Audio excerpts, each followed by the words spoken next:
नमस्कार विद्यार्थियों, अगर आप लाइव हो और आपको हमारी आवाज़ आ रही है, ऑडियो वीडियो क्लियर है तो एक बार कमेंट कर दीजिए। अगर आप मुझे देख पा रहे हैं, आपको हमारी आवाज़ अगर आ रही है तो एक बार बताइए कि आप लाइव हैं, है ना। फिर हम लोग आगे बढ़ेंगे। और जैसा कि आप जानते हैं, हम लोग जो चैप्टर देख रहे थे इससे पहले, है ना। Good morning Ramakant. और आवाज़ आ रही है ठीक रमाकांत जी? ऑडियो वीडियो क्लियर है ना?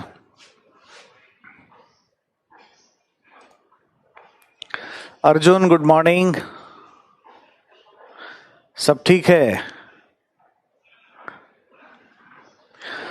अवधेश गुड मॉर्निंग, आपका स्वागत है।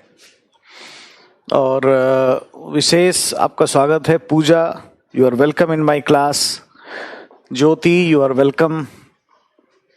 सैटरडे को लगता है आप लोग छुट्टी ले लेते हो। शनिवार को कुछ कम लोग लाइव थे ऐसा हमें लग रहा है, कुछ ज़्यादा आप लोगों ने छुट्टी ले लिया था शायद, है ना। तो चलिए अब अच्छा लाइव थे, देख रहे थे, बट वो पता नहीं चला हमने। तो पिछले दिनों हमने बच्चों आरटीआई के बारे में कुछ मुद्दे डिस्कस किए थे। अच्छा, आपने देखा था? अच्छा, जो लाइव नहीं थे रिकॉर्डेड तो देखे होंगे ना, ठीक है। तो हमने आरटीआई के बारे में कुछ मुद्दों को देखा था, उसमें से कुछ मुद्दे अभी हमें डिस्कस करने हैं, ठीक है।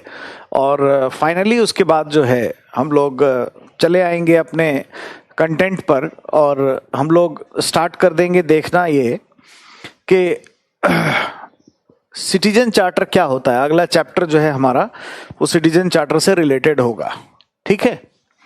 क्या आपको वॉइस, आवाज सब कुछ ठीक आ रही है? All good?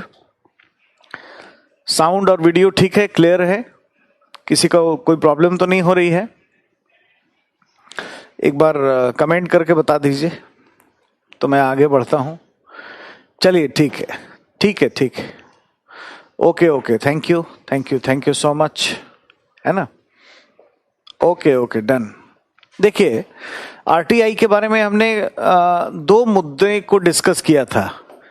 एक तो कि ये राजनीतिक दल जो है वो दायरे में आने चाहिए या नहीं आने चाहिए।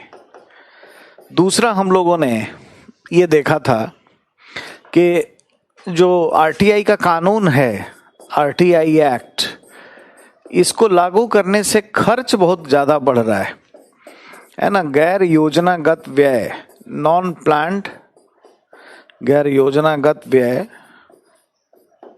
बहुत ज़्यादा होता चला जा रहा है, ठीक है। ये हम लोगों ने देखा था। और भी कुछ मुद्दे हैं, इसके 2-3 मुद्दे जिसको हम लोग डिस्कस करेंगे अच्छे तरीके से, उस पर बात करेंगे, है ना।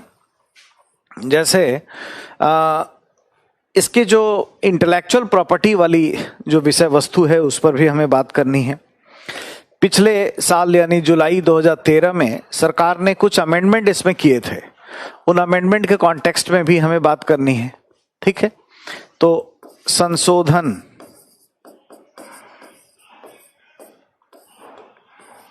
जो हुए हैं 2013 में, 2019 में सॉरी, उसके केस में हमें बात करना है। और जो बौद्धिक क्षमता से संबंधित,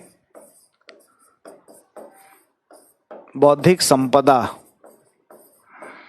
से संबंधित जो विषय है इस पर भी बात करना है।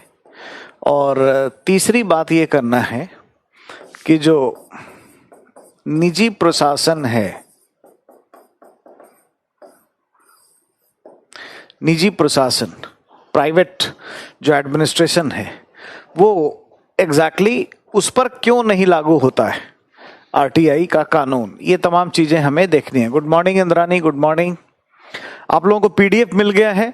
मैंने तीनों पीडीएफ जो पिछले 3 क्लासेस की थी आरटीआई वाले, वो मैंने दे दिए हैं। क्या सबको पीडीएफ मिल गया है? किसी को ऐसा तो नहीं है कि नहीं मिल रहा है? यहाँ पे जो मैं लिख रहा हूं इसका मैंने करके आपको दे दिया है, ठीक है।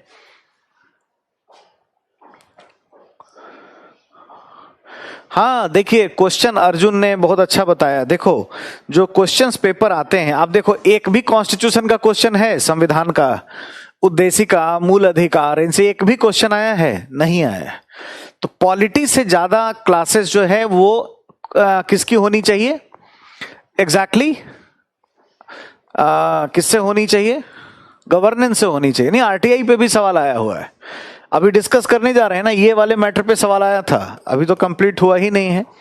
आरटीआई पे भी सवाल है और इंस्टीट्यूशनल इश्यूज हैं, ठीक है, बहुत ही ज्यादा जो है क्वेश्चंस इस पे पूछे जाते हैं। हाँ रमाकांत जी, आज ऑप्शनल के बारे में भी थोड़ा बताएंगे आप लोगों को, ठीक है। कोई भी ऑप्शनल रखिए आप, हिस्ट्री, ज्योग्राफी, पॉलिटिकल साइंस, पबैट, सोशियोलॉजी, क्यों ना रखें हिंदी साहित्य। और हिंदी साहित्य के वजह से ही रिजल्ट इतना कम हुआ है, इसके बारे में भी आज बात करेंगे। पहले एक बार ये कंप्लीट कर लेते हैं, इसके बाद एक बार रमाकांत और मुझे याद दिलाना आप, ठीक है, कमेंट करना आगे, एक बार ये हो जाए उसके बाद करेंगे। आप ज्योग्राफी रखो चलेगा, हिस्ट्री रखो, कोई भी ऑप्शनल रख लो, ठीक है। हाँ इंद्रानी, गवर्नेंस से ही मैक्सिमम क्वेश्चन आया है। तो अभी क्या है कि मेंस में बहुत डायनेमिक पार्ट आता है ना सब, वो एक बार अच्छे से कंप्लीट कर लोगे तो पेपर 2 में कमांड कर पाओगे। अदरवाइज पॉलिटिकल साइंस से होने की वजह से भी हमने आपको बताया था कि टीना डाबी को 3 डिजिट में नंबर नहीं आ पाया था, 100 नंबर वो नहीं लाई थी रैंक 1 होते हुए भी, तो कुछ तो बात हो गई है ना। मैं जरा फोन महोदय को साइलेंट कर दूं, बीच में ही आवाज आने लगती है। हाँ हाँ ज्योति, बताएंगे ऑप्शनल के बारे में भी बात करेंगे आज, आपको बताएंगे, चिंता ना करें। यूपीएससी के डाटा के साथ, रिपोर्ट के साथ बात करेंगे, ठीक है, और आप उसको आसानी से कर सकते हो। अच्छा पवन ये कह रहे हैं कि सब मिल गया, आरटीआई का भी मिला है पीडीएफ। पवन आरटीआई का पीडीएफ मिला है आपको?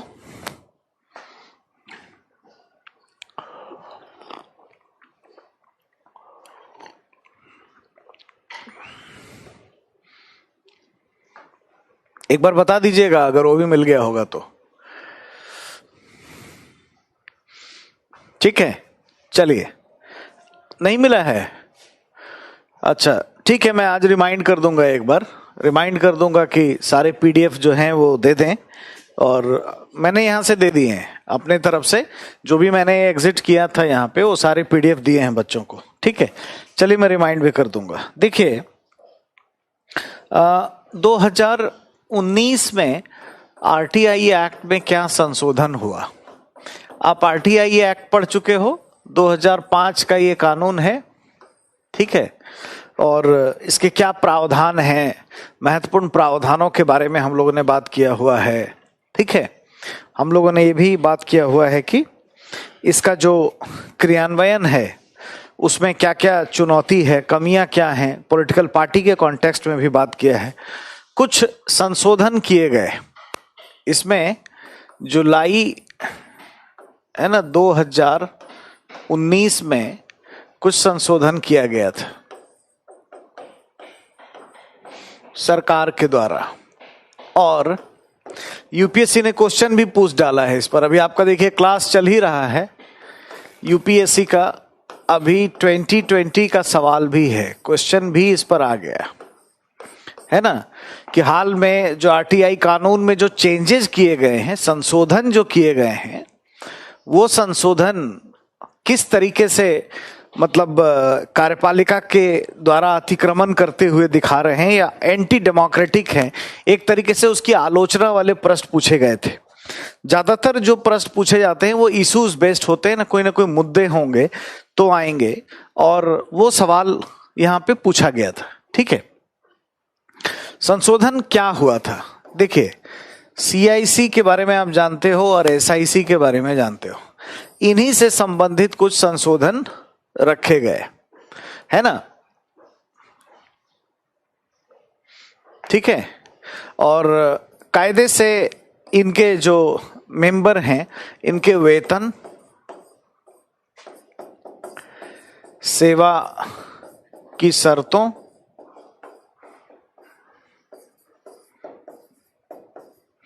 पेंशन, है ना, और कालावधि इत्यादि इनके बारे में है, ठीक है। इनके बारे में चेंजेस किया गया, संशोधन। और क्या चेंजेस किया गया? सरकार पूरे तरीके से इस सब को अपने नियंत्रण में ले लेती है, ठीक है। सीआईसी और एसआईसी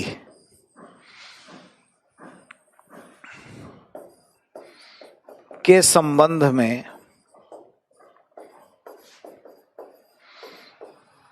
केंद्र सरकार द्वारा फैसला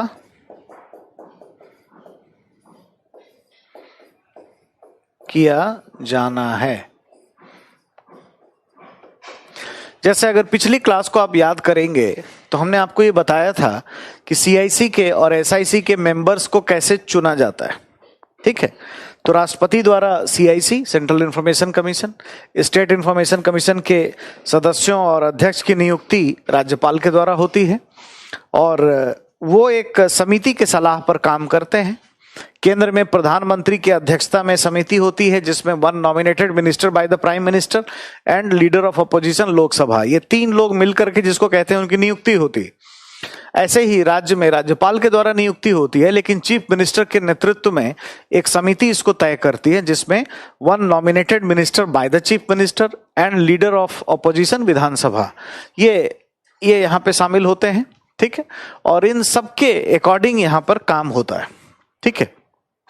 उनके सलाह और सहायता से ही ये स्टेट इंफॉर्मेशन कमीशन के सदस्यों और अध्यक्ष की नियुक्ति की जाती। हटाने के लिए हमने बताया था जो प्रावधान था वो क्या है कि जैसे यूपीएससी के मेंबर और चेयरमैन को हटाया जाता है, जैसे सुप्रीम कोर्ट के कहने पर, सुप्रीम कोर्ट के एड और एडवाइस पर, है ना, आर्टिकल 143 के तहत जब ऐसा किया जाता है तब ये बातें शामिल होती हैं, ठीक है। ये तमाम चीज यहां पर देखने को मिलती है। लेकिन इसकी सैलरी क्या होगी, है ना, कालावधि क्या होगी, इन सब में भी हाल में बदलाव किया गया। 2005 के कानून के तहत ये था कि इनका टेन्योर जो है वो 5 साल का होगा, लेकिन बदलाव ये किया गया कि अब केंद्र सरकार तय करेगी कि इनका टेन्योर क्या होगा। तो एक तरीके से कार्यपालिका का हस्तक्षेप है ना। वो चाहती है कि पूरे कंट्रोल में रखें और जैसे कमिश्नर होंगे या जैसे चेयरमैन होंगे उसके अकॉर्डिंग ही वो काम करा पाए, ये इसमें बात देखने का प्रयास किया गया है, ठीक है।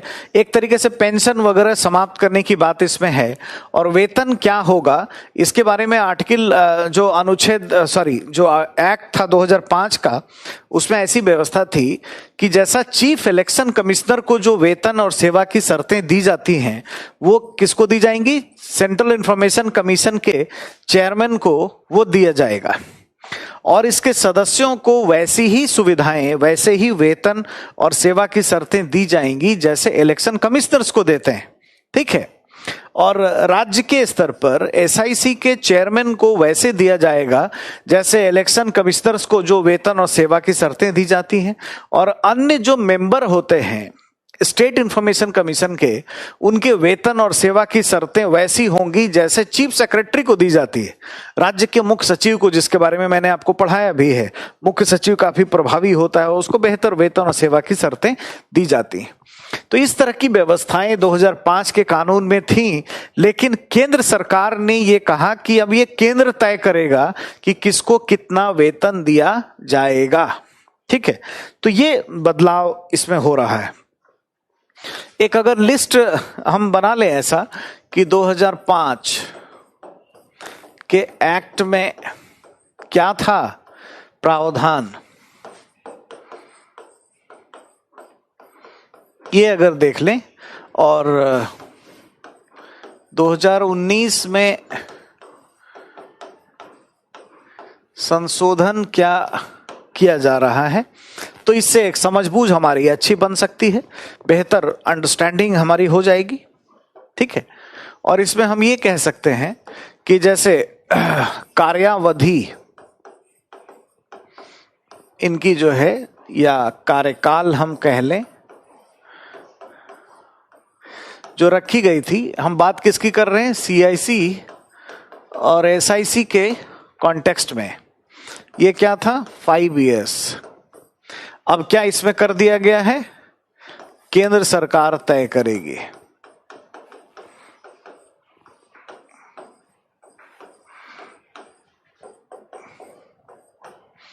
तो ये टेन्योर के बारे में भी ये है।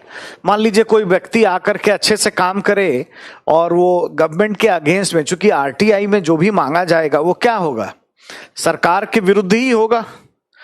जो भी सरकार से सेवाएं दी जाती हैं उसके विरोध में ही सूचना के अधिकार का कानून जो है वो प्लेस किया जाता है।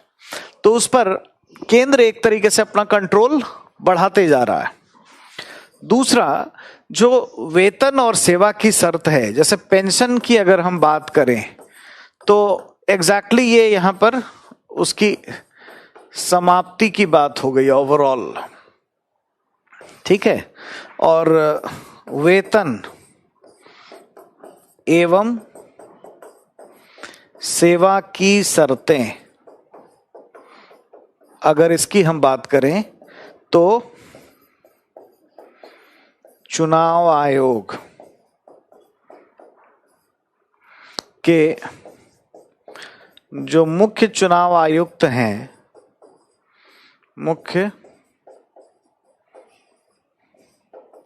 आयुक्त, इसके बराबर सीआईसी के चेयरमैन को, सीआईसी के अध्यक्ष को, ठीक है, और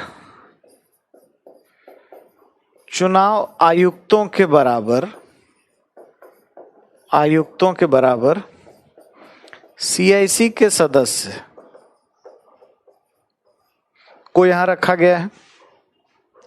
एसआईसी के केस में एसआईसी के जो चेयरमैन होंगे यहां पर वो भी इसके बराबर हो गए, स्टेट इंफॉर्मेशन कमीशन के अध्यक्ष। और यहां पे मैं लिख देता हूं इधर, और हमने जो आपको नोट्स दिए हैं, प्रिंटेड नोट्स, उसमें ये सारी चीजें हैं। अब हमारे टेलीग्राम चैनल से भी जो नोट्स डाउनलोड करेंगे उसमें ये सब प्रावधान दिए गए हैं। जो एसआईसी के सदस्य हैं उन्हें सीएस यानी चीफ सेक्रेटरी के बराबर रखा गया है। ये सीएस क्या है? मुख्य सचिव। आप पढ़ चुके हैं, आप जानते हैं, मुख्य सचिव, इनके बराबर ऐसा रखा गया है। इन सबको यहां पे रिमूव कर दिया गया। और अब क्या हो गया, किसको कितना पैसा मिलेगा, वेतन कितना मिलेगा, वेतन और सेवा की शर्तें क्या होंगी, ये सब क्या है, ये केंद्र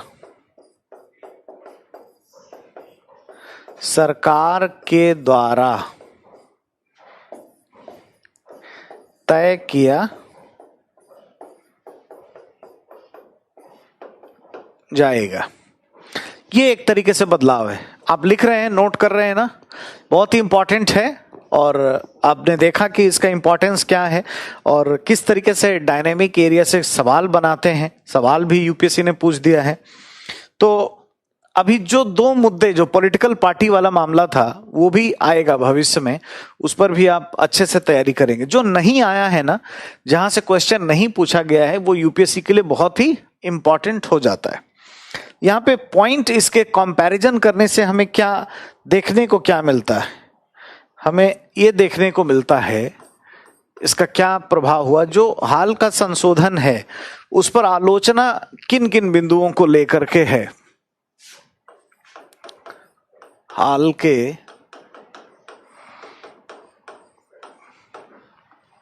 संशोधन पर आलोचना किन विषयों को लेकर के ये है, ठीक है। सबसे जो पहली आलोचना है वो ये कि एक संविधिक संस्था या स्टैट्यूटरी बॉडी पर कार्यपालिका का इस तरीके से हस्तक्षेप बढ़ाना उचित नहीं है, ठीक है। किसी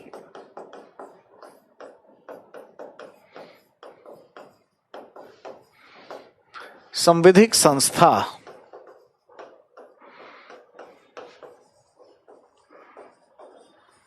स्टैट्यूटरी बॉडी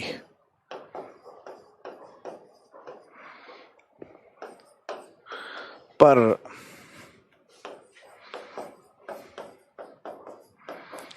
कार्यपालिका का हस्तक्षेप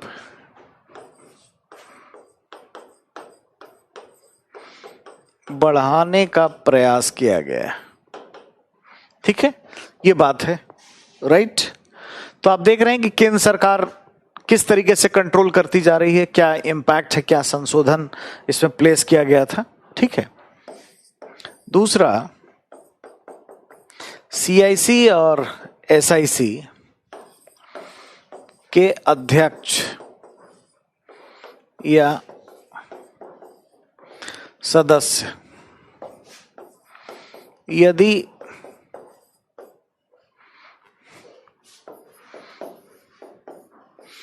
ठीक प्रकार से कार्य करते हैं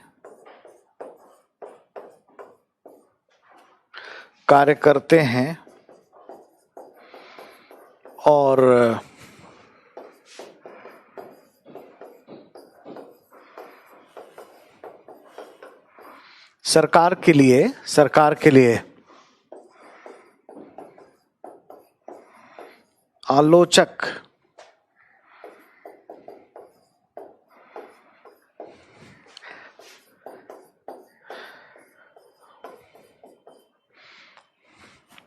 आलोचक साबित होते हैं,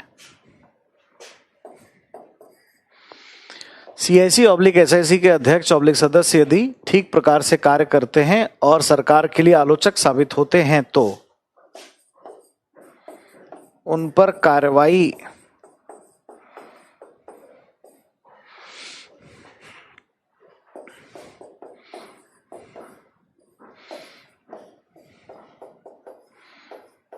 सरकार कर सकती है। ठीक है, तो ये कहीं से भी डेमोक्रेटिक तो नहीं कहा जाएगा, ये कहीं से भी आप देखें तो डेमोक्रेटिक नहीं है। ठीक है। तीसरी बात, एसआईसी और सीआईसी की स्वायत्तता इससे क्या है, भंग होगी, क्योंकि एग्जीक्यूटिव ही तय करेगा कि वो क्या करेंगे, कितना करेंगे, उन्हें पैसा कितना लगेगा। ठीक है, जैसे वेतन एवं सेवा की शर्तों,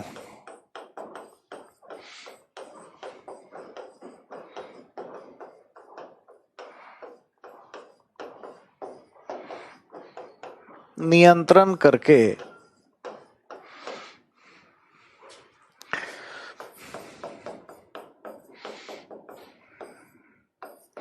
सीआईसी ऑब्लिक एसआईसी पर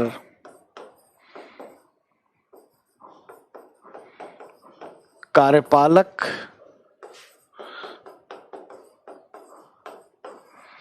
शासनादेश का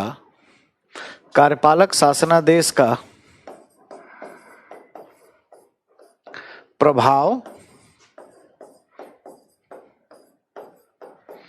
बढ़ाया जा रहा है, जो उचित नहीं है। ठीक है, जो उचित नहीं है। और अंतिम बिंदु ये है कि इनको पेंशन की व्यवस्था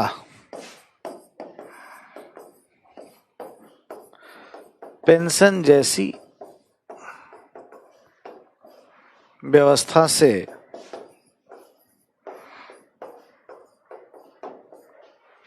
दूर नहीं किया जाना चाहिए, किया जाना चाहिए। ठीक है, ये सारे पॉइंट्स हमें इस्तेमाल करने होंगे। ठीक है, और अब देखेंगे कि यूपीएससी ने सीधे सीधे इस पर सवाल बनाया हुआ है। अब देखिए, आपको अगर याद होगा तो मैं क्यों पढ़ा रहा था आरटीआई शब्द सेकंड पेपर में लिखा भी नहीं है। अगर आपको याद हो तो मैंने पहले दिन बताया था कि पारदर्शिता और उत्तरदायित्व, गवर्नेंस में पारदर्शिता और उत्तरदायित्व को बढ़ाने के लिए सिर्फ दो चीज हाईलाइट किया गया है, ई गवर्नेंस जिस पर क्लास नहीं हुई है, अभी होगी आगे, सिटीजन चार्टर जिस पर क्लास नहीं हुई है, सिटीजन चार्टर पे सवाल एक बार आया था, ठीक है।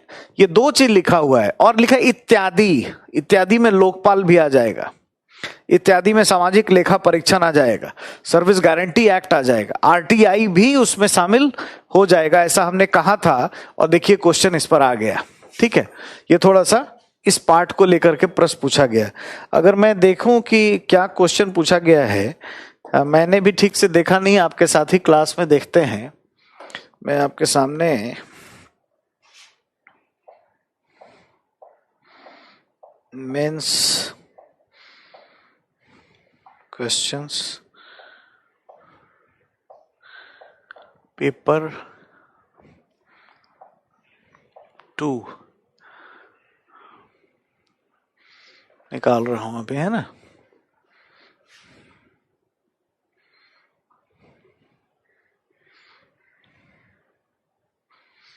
Paper 2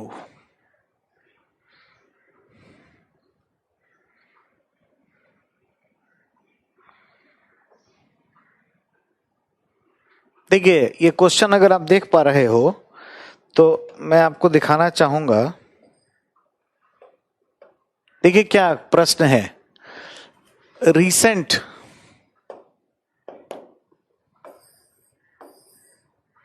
recent amendment to the RTI Act will have profound impact on the autonomy and independence of the Information Commission. Discuss. ये क्वेश्चन आया हुआ है। अगर आपको क्वेश्चन दिख रहा हो तो ये क्वेश्चंस पूछा गया है, ठीक है। और ऐसा करते हैं कि इसको कट ही कर लेते हैं।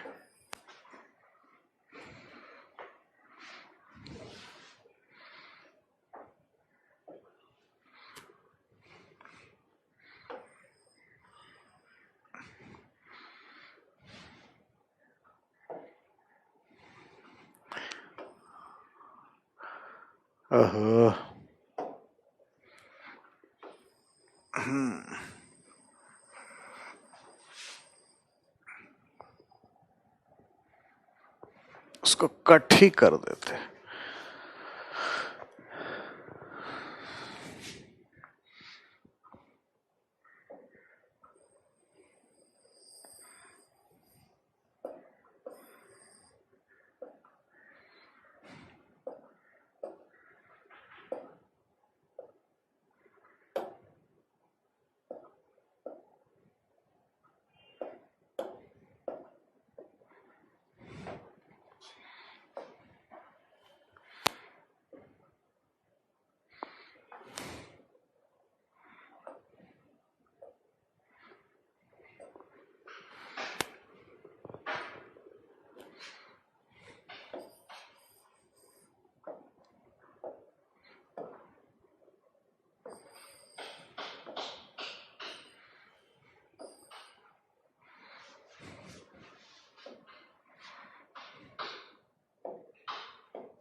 चलिए, अगर आपको अभी शो नहीं हो पा रहा है मुझसे किसी वजह से, मैं इसको बड़ा अगर कर पाऊं तो शायद आपको दिखे। अगर आप देख पा रहे हो, ये पूछा गया है कि आप देख लेना क्वेश्चंस को कि क्या जो रिसेंट चेंजेस इससे किए जा रहे हैं, है ना, रिसेंट अमेंडमेंट जो हुए हैं आरटीआई एक्ट में, ये किस तरीके से ऑटोनॉमी को भंग करते हैं। ये अपने आप में क्वेश्चन है, ये सवाल है, ठीक है। तो आसानी से आप ये सारी बातें इस पर कह सकते हो। ये जितनी बातें हमने यहाँ देखी, इसको आगे हम लोग ये इन सारी बातों को रख सकते हैं। मैं इसको रिमूव कर देता हूं, यहां से हटा देता हूं। ये क्वेश्चन है, इसको कहीं मैं ले नहीं जा पा रहा हूं, देखता हूं मूव करने के लिए कुछ है क्या। एक्सपोर्ट लोकली, मिरर फ्लिप, इसको अगर कॉपी किया जाए यहाँ से और इसको एक अगले पेज पर लें, इसको पेस्ट कैसे करना होगा।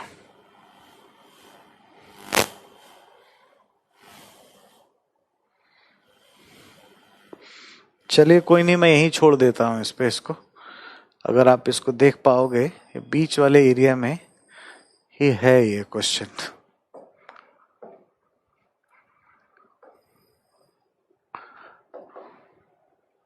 ठीक है, थोड़ा सा इसको छोटा कर दे। चलिए एक क्वेश्चन यहां रख देते हैं, इससे आपको पता चल जाएगा ये क्वेश्चन आया हुआ है। ठीक है,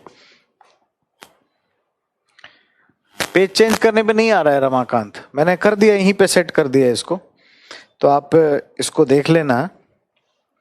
ये क्वेश्चन यूपीएससी का है जो हमने सॉल्व कर दिया।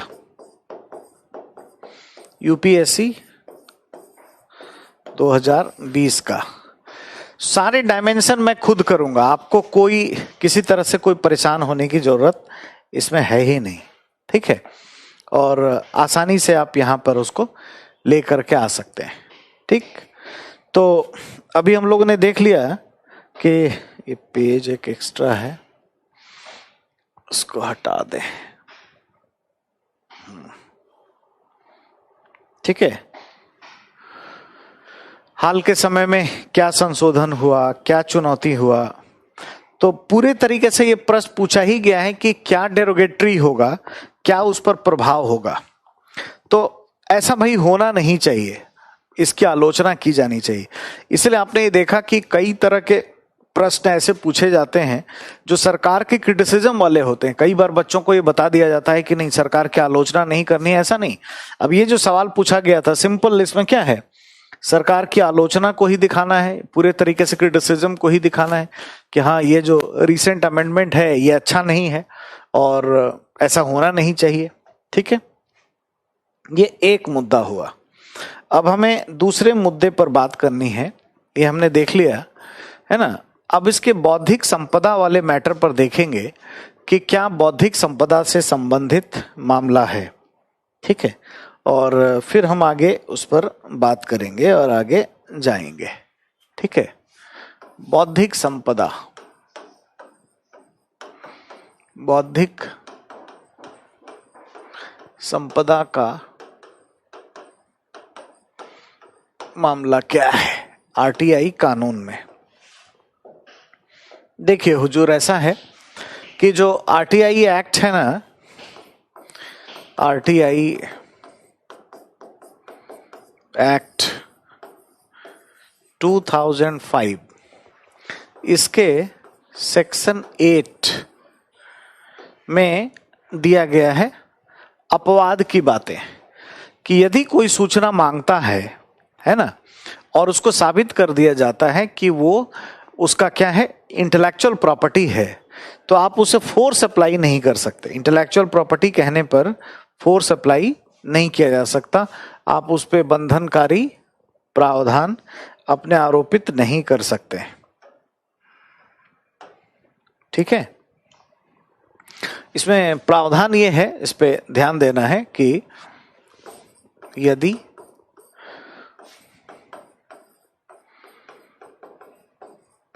कोई सूचना बौद्धिक संपदा से संबंधित हो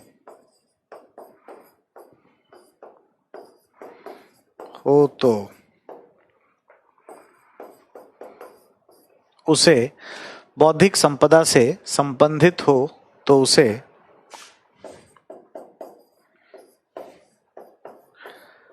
प्राप्त करने के लिए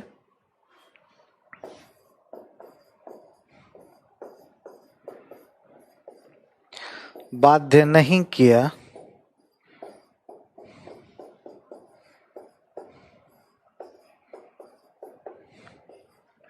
जा सकता है ना।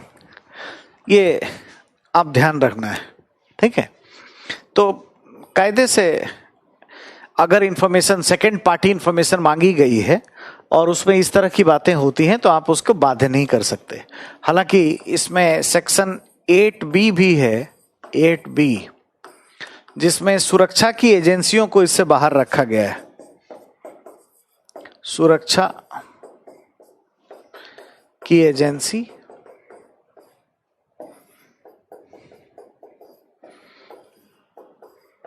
इससे बाहर है, ठीक है।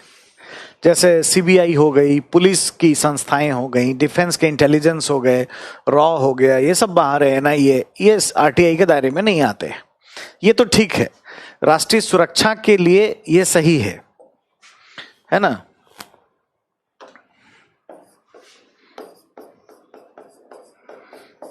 राष्ट्रीय सुरक्षा के दृष्टिकोण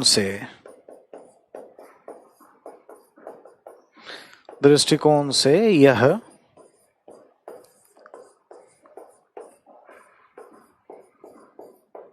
बेहतर है ना। ये पॉइंट ध्यान रखना चाहिए। इस तरीके से हमें इधर बात करना है। ये वाला जो मामला है ना कि कोई सूचना मांगा गया और इंटेलेक्चुअल प्रॉपर्टी है तो उसके लिए बाध्य नहीं कर सकता। तो इंटेलेक्चुअल प्रॉपर्टी क्या है, इसकी कोई स्पष्ट परिभाषा नहीं दी गई है।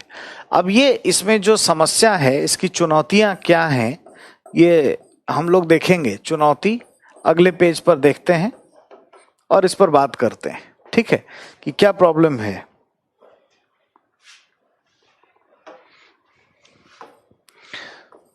चुनौती क्या है?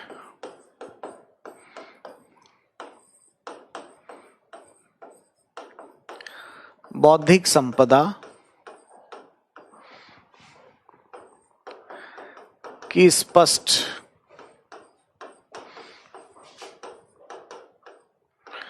परिभाषा नहीं दी गई है, नहीं दी है ना। बौद्धिक संपदा देखिए क्या होता है, ठीक है। वर्ल्ड इंटेलेक्चुअल प्रॉपर्टी का ऑर्गेनाइजेशन WIPO इस तरह की बात करता है कि जो बौद्धिक संपदा है वो किसी भी तरह का आविष्कार या बौद्धिक गुण, हाँ, इस तरह की जो चीजें हैं जो कोई ना कोई खोज करती हैं, इनोवेशंस करती हैं, या जिसमें नवाचार देखने को मिलता है, वो सभी क्या है? बौद्धिक संपदा है, ठीक है। इंटेलेक्चुअल प्रॉपर्टी है, IP है। अब ये जो परिभाषा है ऐसी कोई स्पष्टता नहीं की गई है यहाँ पर। दूसरा ये कहा गया है कि जब सूचना मांगा जाएगा तो सूचना अपने आप में प्रॉब्लम क्रिएट करेगा, ठीक है। ये एक चैलेंज को दर्शाता है हमेशा। वही जो भी इंफॉर्मेशन मांगा जा रहा है वो बौद्धिक संपदा घोषित कर से उससे संगठन बच सकता है। जैसे ये अगर हम बात करें कि बौद्धिक संपदा क्या है जी,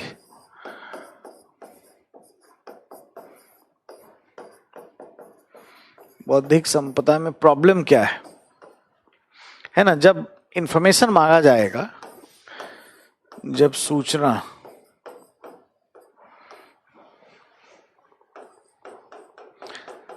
मांगी जाएगी तो वही संगठन यह तय करता है कि जब सूचना मांगी जाएगी तो वही संगठन यह तय करता है कि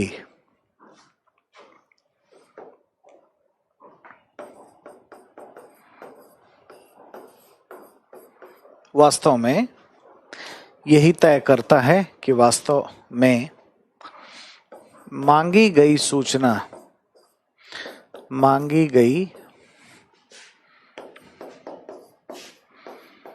सूचना आईपी या इंटेलेक्चुअल प्रॉपर्टी, हाँ आईपी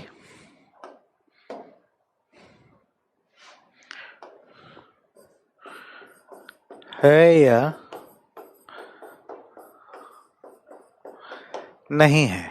ठीक है, इस तरह से चीजें देखने को मिलती है। इंटेलेक्चुअल प्रॉपर्टी है या नहीं, आप जिससे सूचना मांगते हो वही संगठन तय करता है। ये कहीं से भी अच्छा नहीं है। तब तो सूचना देने का मन नहीं होगा तो कोई भी संगठन ऐसा कह सकता है कि मेरा इंटेलेक्चुअल प्रॉपर्टी है। जैसे यूपीएससी करती रही है, आपने जीएस के सवाल के आंसर पूछे, नाम है सामान्य अध्ययन, और वो घोषित करती है कि बौद्धिक संपदा है और सूचनाएं नहीं देती थी। कोर्ट में केस गया, बहुत मामले हुए। अभी भी पीटी का जो आंसर है वो 1 साल खत्म हो जाता है बैच, तब जाके बात बताती है। तो बहुत ट्रांसपेरेंसी इससे नहीं आएगी, है ना। तो ये अपने आप में दुरुपयोग दर्शाता है, कहीं ना कहीं इस तरीके से इस प्रावधान का क्या है, दुरुपयोग हो रहा है। इस प्रावधान का इसी वजह से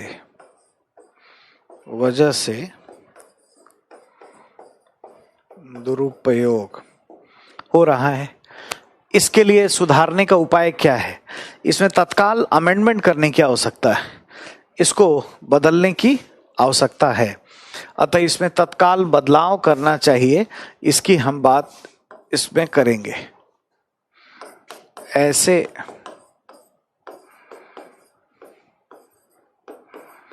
प्रावधानों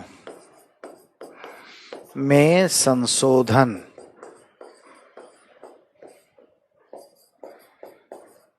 आवश्यक है।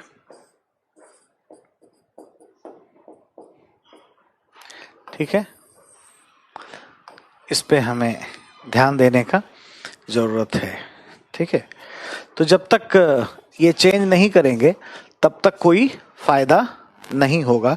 ऐसी बातें हमें करनी चाहिए। ठीक है, तो इंटेलेक्चुअल प्रॉपर्टी से रिलेटेड जो चैलेंजेस है, इस पर भी प्रश्न बन सकता है। अब तक प्रश्न पूछा नहीं गया है, तो ऐसा नहीं है कि भविष्य में ऐसा नहीं होगा। इसलिए एक क्वेश्चन इससे भी आप लिख लें। एक प्रश्न जो आ सकता है, बौद्धिक संपदा के नाम पर आरटीआई कानून का दुरुपयोग सरकारी एजेंसियां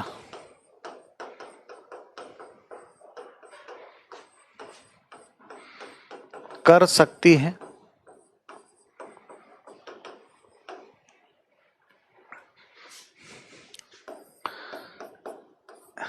इसकी चुनौतियों को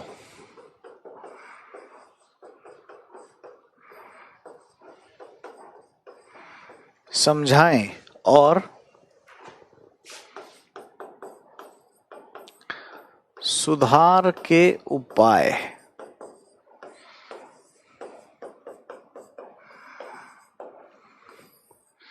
बताएं। ठीक है, सुधार के उपाय भी बताएं। तो ये सारे प्रश्न आपसे हो सकते हैं, ये पूछे जा सकते हैं, इम्पोर्टेंट है। इसको आप ध्यान में रखिएगा अच्छे से, है ना। आपको काम करना है तो इम्पोर्टेंट है, आप पूछ लीजिएगा, बहुत ज़रूरी है। इस पर सवाल आपसे पूछे जा सकते हैं। ठीक है, तो ये इम्पोर्टेंट क्वेश्चन है, हम इसको मोस्ट इम्पॉर्टेंट लिख रहे हैं। आपको जितना स्टार लगाना है, 3 स्टार, 4 स्टार, 5 स्टार में भी अगला नंबर इसी प्रश्न का हो, इसलिए आप इसको जरूर अच्छे से तैयार करके रखिएगा। ठीक है ना, ये बहुत इम्पॉर्टेंट है, बहुत जरूरी। राइट, अब चलिए आगे एक और मामला बचा है, वो निजी संगठन को लेकर के है। क्या था भाई? कि ये जो प्राइवेट ऑर्गेनाइजेशन है, हाँ, इसमें हमें ध्यान देना था बेसिकली कि ये कैसे होगा? ठीक, ये निजी ऑर्गेनाइजेशंस के लिए बात करनी होगी। इस पर आरटीआई लागू नहीं होता है तो क्या ये अच्छा है या अच्छा नहीं है? ऐसी तमाम बातों को हम लोग अब देखने वाले हैं।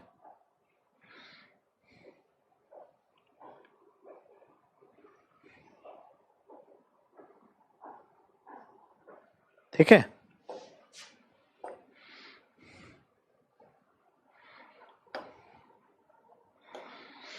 तो हमें ये जानना है कि निजी संगठन के दायरे में आना चाहिए या नहीं आना चाहिए।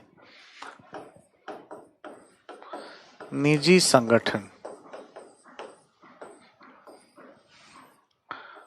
को लेकर के क्या चैलेंजेस है, क्या इसमें है? निजी संगठन क्या आरटीआई के दायरे में आने चाहिए? मौलिक रूप से हमें यही पढ़ना है, यही प्रश्न हमारे लिए इम्पोर्टेंट है। ठीक, ये मोस्ट इम्पॉर्टेंट हमारे लिए हो जाता है, ये मुद्दा हमें देखना है। अब चलिए देखिए, आरटीआई कानून में प्रावधान क्या है, ये हमने आपको बताया हुआ है। प्रावधान ये है कि अगर कोई भी ऑर्गेनाइजेशन ऐसा है जो निजी है और उसको सरकार से सब्सटैंशियल फंडिंग होती है, तो जो सूचनाएं उस संस्था से या निजी संस्था से सरकार हासिल कर सकती है, वैसी ही सूचनाओं को आम नागरिक उस निजी संगठन से डायरेक्टली प्राप्त कर सकते हैं। इस तरह के प्रावधान है। ठीक है, अब सवाल उठता है कि ऐसा क्यों किया गया है? आरटीआई कानून के मतलब दायरे में इसको क्यों नहीं लिया गया? इसका तर्क क्या है? क्या तर्क है, इस बात को हमें समझना है। ठीक है,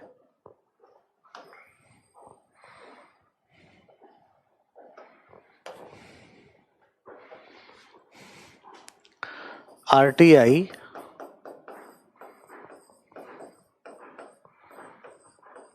के दायरे में निजी संगठन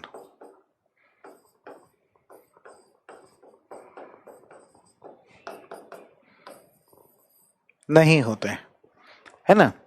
ऐसा क्यों है कि निजी संगठन को नहीं रखा गया है? अगर एक कानून के दायरे में मार्केट को या प्राइवेट ऑर्गेनाइजेशंस को रखेंगे तो इससे ये हो जाएगा कि ये जो सरकार है ये बहुत ही ज्यादा क्या है, प्रेशर डालने वाली सरकार है, बहुत ही ज्यादा प्रभावित करने वाली सरकार है। इससे क्या है, राज्यवाद बढ़ेगा, राज्यवाद बढ़ेगा। और क्या प्रॉब्लम होगी? निवेश नहीं ऑब्लिक कम होगा, है ना? प्राइवेट प्लेयर्स जो हैं वो बहुत ज्यादा निवेश नहीं करेंगे, ये प्रॉब्लम है। और प्रक्रियाएं बढ़ेंगी, प्रक्रियात्मक जटिलता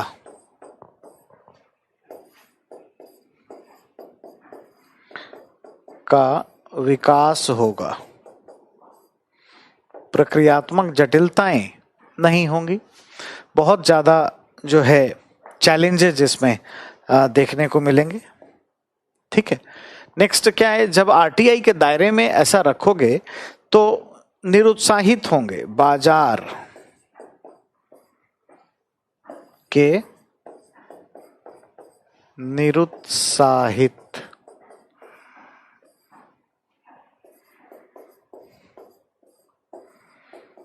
होने की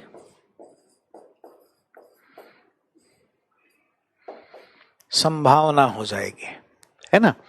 ये सारे तर्क हैं, ये सारे लॉजिक हैं। हाँ, ये लॉजिक है या तर्क है जिससे हम समझ सकते हैं कि क्यों प्राइवेट प्लेयर्स के दायरे में, है ना, नहीं होने चाहिए। ठीक है, अब सवाल उठता है कि अगर हम निजी संगठन को नहीं रखते हैं आरटीआई के दायरे में तो हमें क्या करना चाहिए, अन्य उपाय क्या है, तो हमें वो भी देखना पड़ेगा। अन्य उपाय,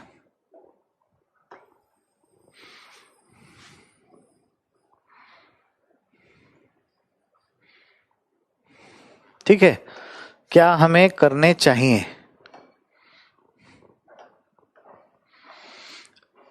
सुधार का उपाय या अन्य उपाय हम क्या कर सकते हैं, ठीक है, क्या होना चाहिए।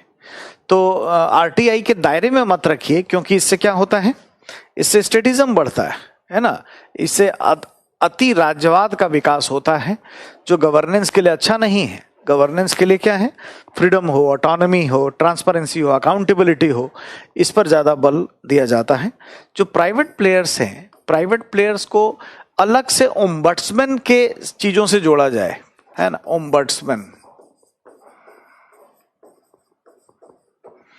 ओम्बड्समैन हम आपको बताएंगे, ओम्बड्समैन जैसा आप लोकपाल जानते हैं वैसा ही है।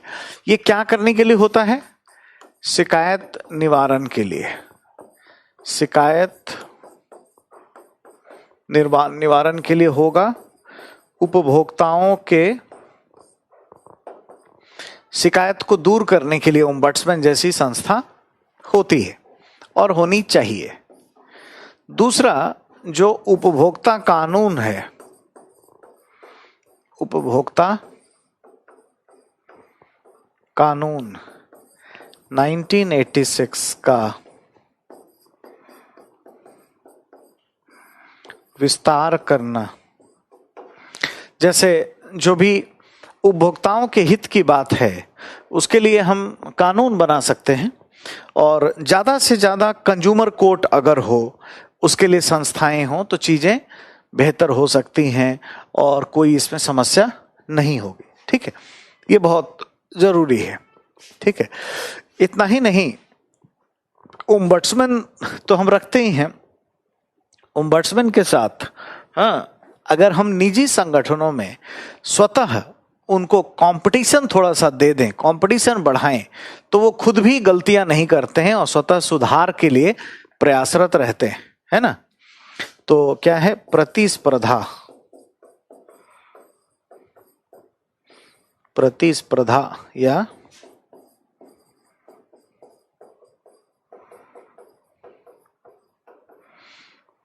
का विकास करना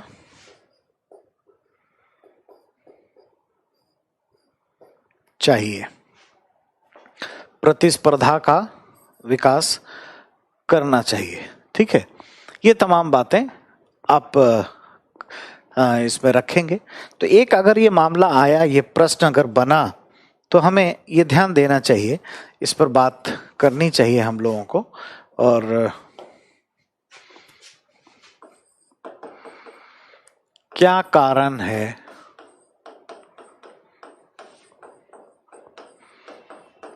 कि सूचना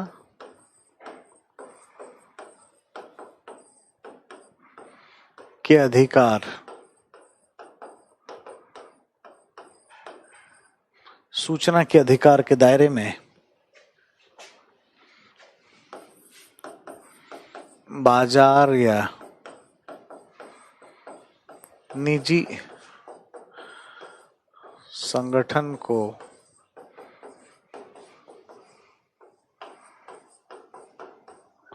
शामिल नहीं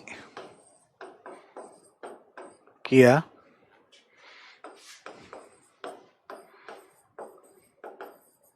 गया है। अपने तर्क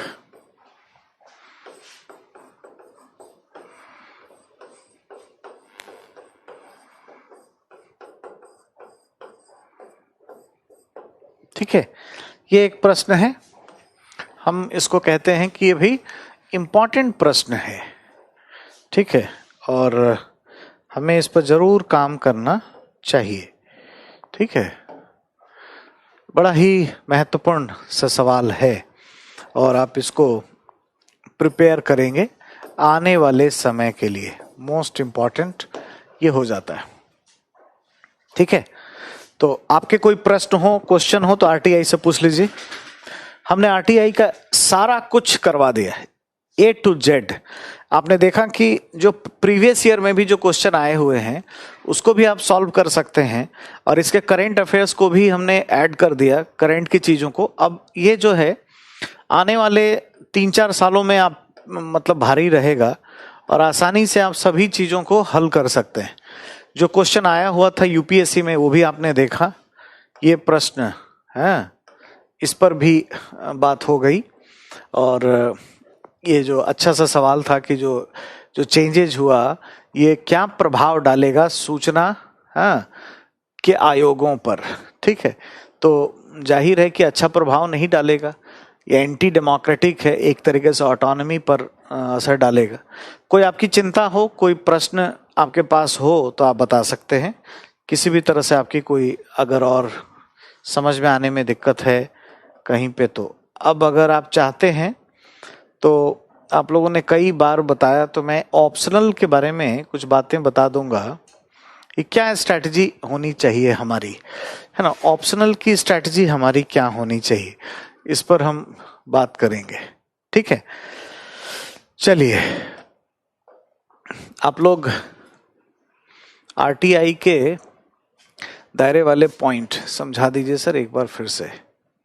आरटीआई के दायरे वाले पॉइंट कौन सा, प्राइवेट प्लेयर्स के ये वाले।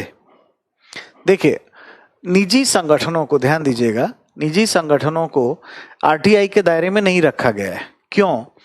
अगर ज्यादा ऐसा करते हैं तो ऐसा होगा फील कि ये ओवर स्टेटिज्म, राज्यवाद है ज्यादा, मतलब सरकार बहुत ज्यादा कंट्रोल कर रही है। ठीक है, एग्जैक्टली ये। दूसरा जो है, निवेश नहीं होगा। अगर आप आरटीआई जैसे कानून के दायरे में रखोगे तो कौन सा निजी संगठन है जो इस पर बहुत ज्यादा ध्यान देगा? सभी लोग इसमें तनाव में रहेंगे। ठीक है, एसआईसी के बारे में क्या संशोधन हुआ है, थोड़ा कम समझ आया है, वही बता दीजिए। अच्छा ठीक है पवन, उसको फिर से बताएंगे। ठीक है, प्रक्रियात्मक जटिलताएं बढ़ेंगी।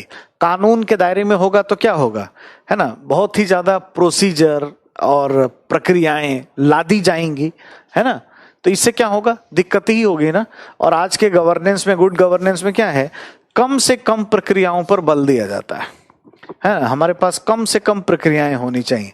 और ये मार्केट फोर्सेस जो है ये निरुत्साहित होगा। मार्केट एक क्या है, स्वतंत्रता से काम करने पर बल देता है।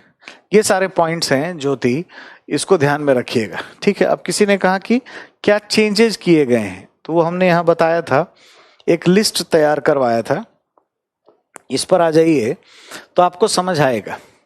जो कार्यकाल है पवन, आप यहाँ पे ध्यान दीजिए, ये 5 इयर्स का रखा गया था। अब यहाँ पे केंद्र सरकार तय करेगी। तो एक तरीके से क्या है, एक स्वायत्त संस्था पर जो कि स्टैट्यूटरी बॉडी है उस पर कार्यपालिका का कंट्रोल हो रहा है या नहीं हो रहा है इससे, तो ये बहुत अच्छा नहीं कहा जा सकता है। दूसरा, इसको ऐसा था कि जो प्रीवियसली जहां काम कर रहा है अपॉइंट होने से पहले, उसका पैसा ना वो करके और हम लोग पेंशन वगैरह की होगी उसको रिमूव कर दिया गया है ये। और इसके बाद जो वेतन होगा और सेवा की शर्तें होंगी, कि जैसे चुनाव आयोग के, जैसे मुख्य चुनाव आयुक्त को जो पैसा दिया जाता है या जो वेतन है उतना ही किसको होगा, सीआईसी के चेयरमैन को। अन्य जो चुनाव आयुक्त हैं, जो इलेक्शन कमिश्नर्स हैं, उनके जो वेतन और सेवा की शर्तें उसके बराबर सीआईसी के मेंबर को और एसआईसी का अध्यक्ष को उतना मिलेगा।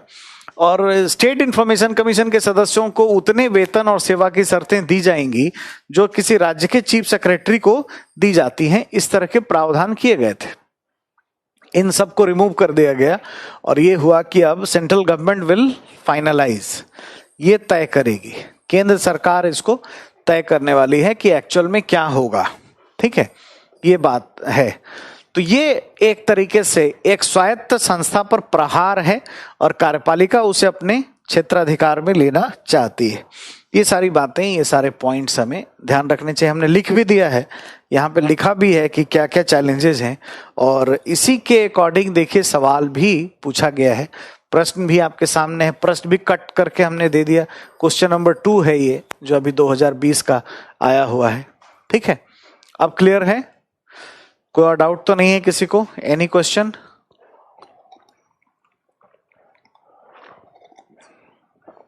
अब आप लोग बहुत सीरियस और अच्छे सवाल पूछ रहे हो। इसका मतलब ही है कि छोटे छोटे बच्चे जो थे यहाँ पे, वो सब चले गए हैं कहीं और, है ना? या कोई और क्लासेस इसी टाइम पे स्टार्ट हो गई है शायद आप लोगों की।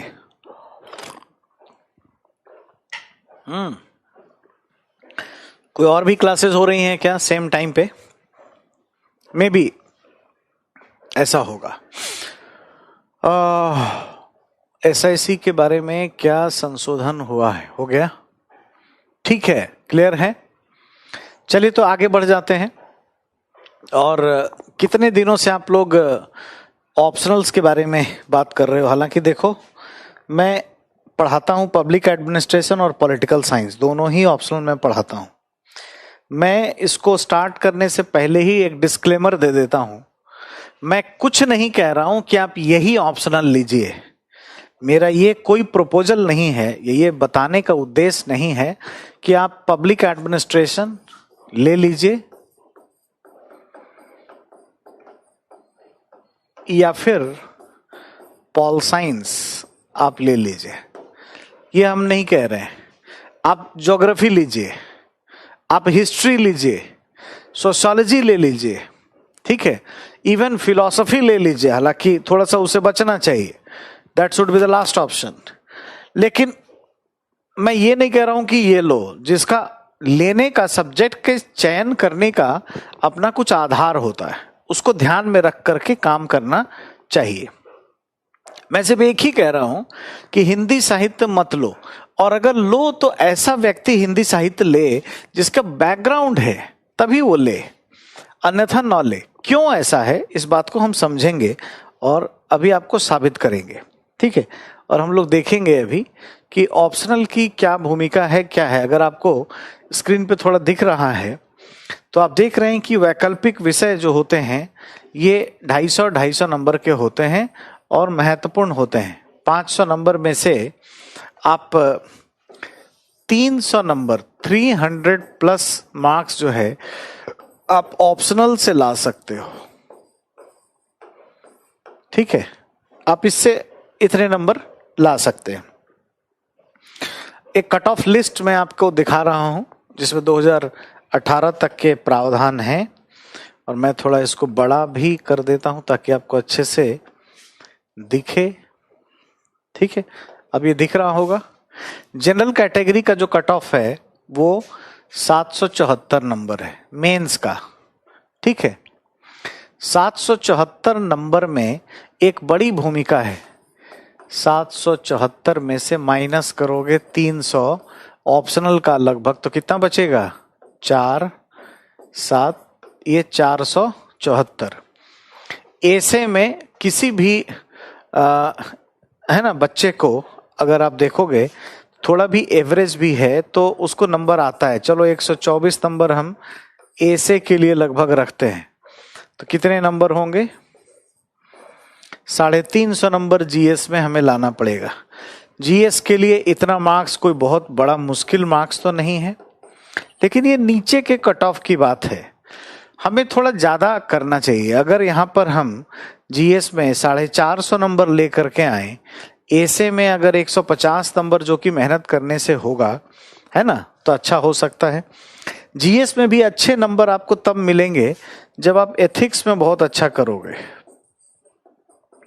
अब इत्तेफाक से मैं ये चैप्टर पढ़ाता हूं, लेकिन मैं नहीं बोल रहा हूं आपको कि सिर्फ एथिक्स ही पढ़ो, हिस्ट्री, ज्योग्राफी ये सब नहीं पढ़ोगे तो प्रीलिम्स ही नहीं होगा। हिंदी मीडियम के बच्चों का एक बहुत बड़ा ये प्रॉब्लम है बना हुआ अपने आप में। तो मैं तो सिर्फ ये कह रहा हूं कि ऑप्शनल की भूमिका बड़ी महत्वपूर्ण है, तो इसका सिलेक्शन करके सही तरीके से इस पर काम हमें शुरू कर देना चाहिए, पढ़ना चाहिए हम लोगों को अच्छे तरीके से। अब मैं आपको पहले, है ना, बिना कुछ ये बताए मैं यूपीएससी का रिपोर्ट आपको दिखा रहा हूं कि किस ऑप्शनल से कितने बच्चे क्वालिफाई किए हैं 8-10 सालों में, है ना, फिर आप डिसाइड करोगे।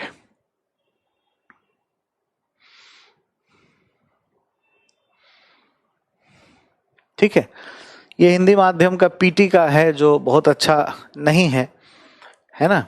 देखिए इसको मैं बड़ा कर देता हूं। 4-5 ऑप्शनल जिसको हम लोग बहुत अच्छा मानते हैं। अब देखिए हिंदी साहित्य जो आज मोस्ट पॉपुलर बना हुआ है दिल्ली के कोचिंग इंस्टीट्यूट के द्वारा करने के वजह से। कितने बच्चे पास किए हैं, ये कब का है, 2008 का है। पेज नंबर भी मैंने डाल दिया है 96, आप डाउनलोड करके खुद ही देख सकते हो। एक्चुअल में आप जाओगे ना तो www.upsc.gov.in है ना, ऐसा एक वेबसाइट है। इस वेबसाइट पर जा करके आप एनुअल रिपोर्ट डाउनलोड कर सकते हो, वार्षिक प्रतिवेदन, एनुअल रिपोर्ट, और डाउनलोड करोगे। ये 60th है, उसमें दिया गया होगा 60वां प्रतिवेदन है ये। तो आप डाउनलोड करोगे तो पाओगे, इसमें मैंने कुछ विषय रखे हैं, लोक प्रशासन, भूगोल, इतिहास, दर्शन शास्त्र, समाजशास्त्र, राजनीति विज्ञान और हिंदी साहित्य। हिंदी माध्यम के बच्चे लगभग यही विषय ज्यादातर रखते हैं, इसलिए हमने इसमें रखा है ना। अब आप इसमें देखोगे तो पब्लिक एडमिनिस्ट्रेशन से 337 बच्चे क्वालिफाई किए, कितना बैठे है ना, अपीयर्ड एंड क्वालिफाइड ऐसा दिया रहता है। और ज्योग्राफी से 236 है ना, इतिहास से 212, 84 आप देख लीजिए, फिलॉसफी 89 से सोशियोलॉजी, पॉलिटिकल साइंस 85 और मात्र 56 किसमें है, ये हिंदी साहित्य में है। और मैं अब आपको तेजी से रिपोर्ट दिखा रहा हूं, कितना बैठे कितना क्वालिफाई किए। हिंदी साहित्य जो मोस्ट पॉपुलर है, आप देखिए कितना बच्चे, मात्र 57 है ना। और इनवेरिएबली बाकी सब्जेक्ट के इसमें दिए गए हैं, आप इसको ऐसा देख सकते हैं। हिंदी साहित्य से कितने जी, मात्र 37। कब का है, 2010 का, पेज नंबर 97, 62nd रिपोर्ट है, आप डाउनलोड करके देख सकते हो। और इत्तेफाक से पब्लिक एडमिनिस्ट्रेशन या ज्योग्राफी टॉप पे रहता है। ठीक है, एग्जैक्टली है, पब्लिक एड से होगा नहीं, मैक्सिमम टाइम आप देखिए पब्लिक एड या ज्योग्राफी से होगा, यही रहता है दोनों में से, है ना। अगर आप हिंदी साहित्य को देखें, मात्र 53, ये 2011 का है। अब तक मैंने आपको जितने दिखाए हैं सब में लोक प्रशासन या पब्लिक एडमिनिस्ट्रेशन से सबसे ज्यादा सिलेक्शन होता हुआ नजर आ रहा है आपको, 497। इसके बाद ज्योग्राफी, एग्जैक्टली यही है, पबैड या ज्योग्राफी, पबैड या ज्योग्राफी, ये टॉप पे यही रहते हैं। और अब तक जितने हमने दिखाए हैं, आप देखिए 2008 से शुरू किया हमने, पब्लिक एड, अभी देखिए अभी भी पब्लिक एड ही चल रहा है। आगे ज्योग्राफी आएगा 2012, अभी भी पब्लिक एड ही है, पेज नंबर 112 है। 359 सबसे ज्यादा सिलेक्शन पब्लिक एड से है, लेकिन हिंदी साहित्य में सबसे कम है, आप देख सकते हैं। उसके बाद 65वां प्रतिवेदन, ये 2013 का है, ये बहुत इंपॉर्टेंट है, यहां से ध्यान देना जरूरी है। ठीक है, और आप देखिएगा कि यहां के बाद क्या हुआ कि एक विषय जैसे ये भूगोल, ये सबसे ज्यादा हो गया, 178 बच्चे। हालांकि पब्लिक एड में बहुत ज्यादा कोई चेंजेस नहीं है, 176 बच्चे लोक प्रशासन से पास हुए, 178। यहां से अब एक ही ऑप्शनल हो गया है।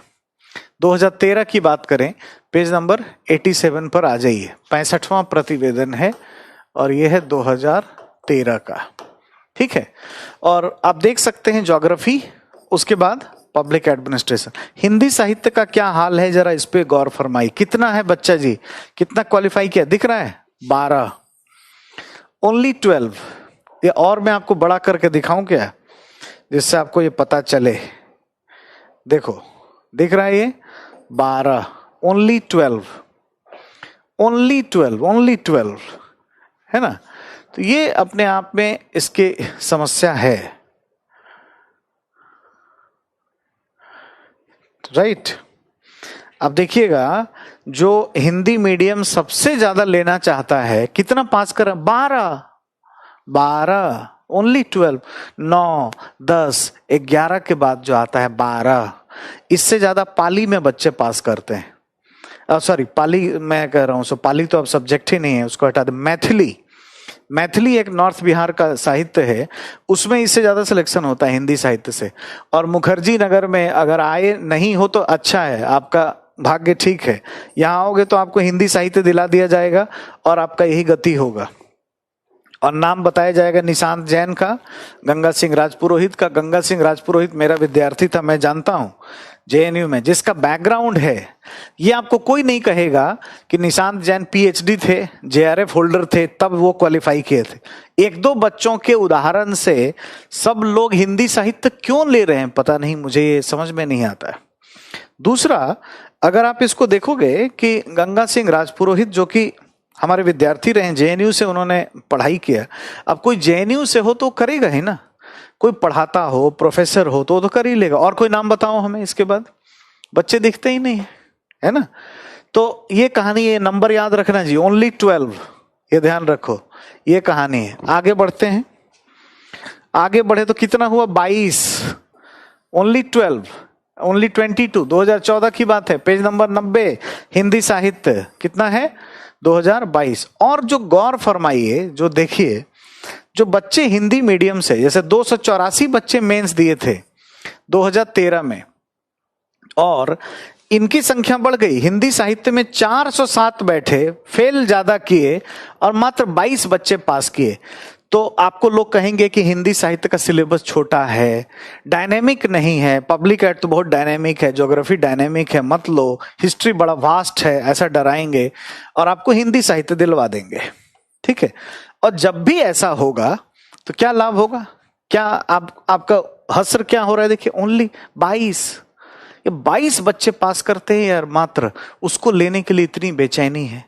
तो ये मेरा रिपोर्ट नहीं है, ये अभय कुमार का रिपोर्ट नहीं है, ऑन रिकॉर्ड बोल रहा हूं, ये तो वीडियो है, रिकॉर्ड हो रहा है। सच्चाई तो जानो यार, 21वीं सदी है। झूठ बोल के अगर आपको कोई भ्रम में फैला रहा है तो कब तोड़ोगे जंजीरें, कब बदलाव करोगे, युवा वायु कब बनेगा, है ना।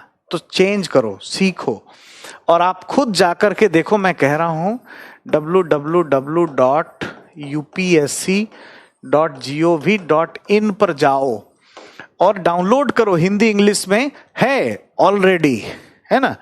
और पेज नंबर भी मैंने लिख दिया है, 90 नंबर पेज पर जाइए, पीडीएफ में डाउनलोड करके 2014 का रिपोर्ट देखो वहां पे है कि नहीं, और फिर हमें बताओ कि क्या हमने गलत बताया है या सही बताया है। मैं तो बता रहा हूं आपको ऑन रिकॉर्ड, यूपीएससी से ही लेके मैंने उनके एनुअल रिपोर्ट से लेकर के आपको दिया है।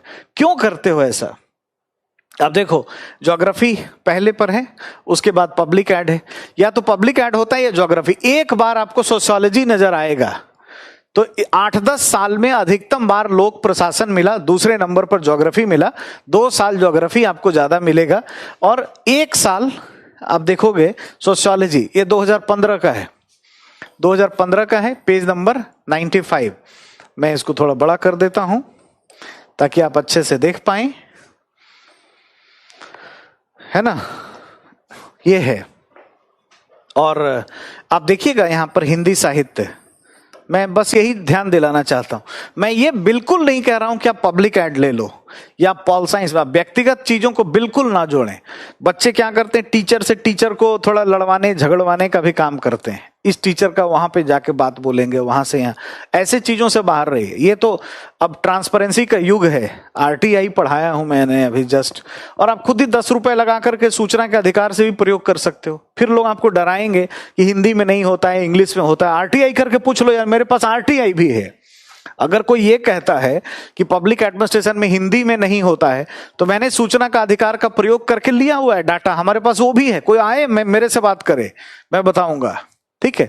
लेकिन बच्चों को झूठ ना बोले, झूठ ना फरमाए, भ्रम ना फरमाए। देखो हिंदी साहित्य कितना पास किया, फिर 12,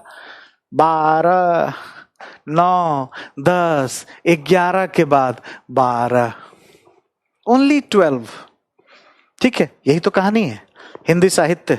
आप देख लीजिए, आप देख रहे हो सोशियोलॉजी में सबसे ज्यादा बच्चे पास किए हैं, 2015 की बात है। तो पिछले 10 साल में आपने देखा एक बार सोशियोलॉजी आया, पिछले 10 साल में 2 बार ज्योग्राफी से सबसे ज्यादा सिलेक्शन हुआ है, वरना पब्लिक एड से सिलेक्शन हमेशा से ज्यादा होता रहा है। और इस बार के भी टॉपर लोक प्रशासन से ही, पब्लिक एडमिनिस्ट्रेशन से ही हैं। बाकी सबका रिकॉर्ड आपके सामने। अब मैंने एक एनालाइज किया, एग्जैक्टली ये करके देखा कि यार हिंदी साहित्य में सफलता का क्या प्रतिरूप है। इसको मैंने एक एनालाइज करके पाया। क्या पाया वो आपको मैं दिखा रहा हूं, पहले इसको बड़ा कर दूं। हिंदी साहित्य में क्या कहानी है देखिए, मैंने 2010 से लेकर के 2015 तक के पैटर्न को, जो डाटा अवेलेबल था, ये स्रोत जो है वो यूपीएससी रिपोर्ट ही है, इससे मैं बता रहा हूं क्या क्या पॉइंट है आपके पास। देखिए, मुख्य परीक्षा में कितने व्यक्ति शामिल हुए और अंतिम रूप से चयनित कितने हुए। अब आप देखो, 2010 में 955 बच्चे बैठे, पास कितने किए? मात्र 37। क्यों? आपको तर्क दिया जाएगा, कोचिंग इंस्टीट्यूट के द्वारा यह कहा जाएगा कि हिंदी साहित्य जो है अच्छा है, इसमें डायनेमिक नहीं है, कुछ करना नहीं, कथा कहानी है, यूं ही हो जाता है, जल्दी हो जाता है, तो इतना कम क्यों पास कर रहा है। अच्छा, यह भी डराया जाएगा कि इंग्लिश मीडियम से कंपटीशन आपका नहीं है, इसमें सिर्फ हिंदी वालों से ही कंपटीशन है, तो 955 में कम से कम 400 पास करना चाहिए, आधा ले लो, चलो 25%, 100 तो हो जाना चाहिए, 3 डिजिट में नहीं जाता है कभी। 37, ओनली 37। 2011 में 406 बच्चे बैठे, कितने पास किए? 53। 2012 में 505 बच्चे, कितने पास किए? 59। कभी भी आपको 3 डिजिट में दिख रहा है क्या? कभी नहीं। 2013 में, यहां से आप ध्यान दीजिए, विशेष रूप से मैं इसको विशेष रूप से हाईलाइट कर रहा हूं लेजर पेन से, ये एरिया हमारे लिए बहुत ही इंपॉर्टेंट है, ठीक है, ये इंपॉर्टेंट है 2013, 14, 15, क्योंकि यहां से एक ऑप्शनल हो गया है। और आप देखो 284, 284 बच्चे एग्जाम में बैठे और कितने पास कर रहे हैं? 12, 12, 12, 9, 10, 11 के बाद 12, है ना। 407 बच्चे बैठे 2014 में, कितना पास कर रहे हैं? 22, 22, 22, ओनली 22, ठीक है, आप खुद ही डिसाइड करो। 2015 में फिर से घट के 12, 12, 12। अब ये बताओ कि हिंदी मीडियम फेल क्यों नहीं करेगा। हिंदी मीडियम का जो बेड़ा गर्क हुआ है वो हिंदी साहित्य के वजह से ही हुआ है, और कोई दूसरा कारण नहीं। एक कारण है पीटी फेल कर रहा है, पीटी ज्यादा हिंदी माध्यम के बच्चों का होता नहीं है, क्योंकि वो यही सब पढ़ते रहते हैं, कचरा, करंट का वीडियो देख रहे हैं दुनिया भर का, है ना, एनसीईआरटी का भी वीडियो पढ़ रहे हैं, ठीक है, या अब पॉलिटी है तो संविधान ही से पढ़ रहे हैं, ये सब आता ही नहीं है, चीजें यूपीएससी छोड़ चुकी है, बदल चुकी है। तो ये जो पॉइंट है, हमें इस पर बहुत गौर फरमाने की जरूरत है बच्चों। ये जो एरिया आपने देखा, अब देखो ना, यही तो सिलेक्शन हो रहा है यार, 12, 22, 12, ऐसा ही तो है। क्या होगा ये बढ़ के 30, 32, 35 जाके रुक जाएगा। कैसे हिंदी मीडियम से ज्यादा सिलेक्शन होगा? इसीलिए मैं कहता हूं कुछ भी ले लो, हिस्ट्री पढ़ो, ज्योग्राफी पढ़ो, फिलॉसफी पढ़ो, पब्लिक एडमिनिस्ट्रेशन मत पढ़ो, मैं पढ़ाता हूं, है ना, पॉलिटिकल साइंस मत पढ़ो, मैं पढ़ाता हूं, तुमको जो मन है करो, लेकिन बस ये मत लो। ये कौन ले? हिंदी साहित्य किसको लेना चाहिए? ऐसा भी नहीं कि एकदम से नहीं लें।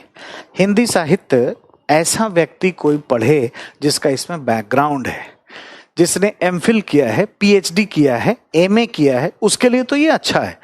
और निशांत जैन, गंगा सिंह राजपुरोहित इन्हीं लोगों में से हैं, अन्यथा नहीं पास करते हैं। या अगर आप इंजीनियर हैं, डॉक्टर हैं, या किसी दूसरे स्ट्रीम से आप आते हैं, तो आप क्या कर सकते हैं? अगर आप में कविता लिखने की हॉबी है, अगर आप कुछ क्रिएटिव राइटिंग हिंदी में करते हैं, गो फॉर इट, तब आपको इसमें रखना चाहिए, अन्यथा ये आपके लायक नहीं है। मैं आपको एक और दिखाता हूं, जिसमें एक आपके सामने एक और एनालिसिस है मेरा, एक और रिसर्च आपको दिखा रहा हूं, जो देख करके आपको बड़ी हैरानी होगी। थोड़ा सा बड़ा कर दूं।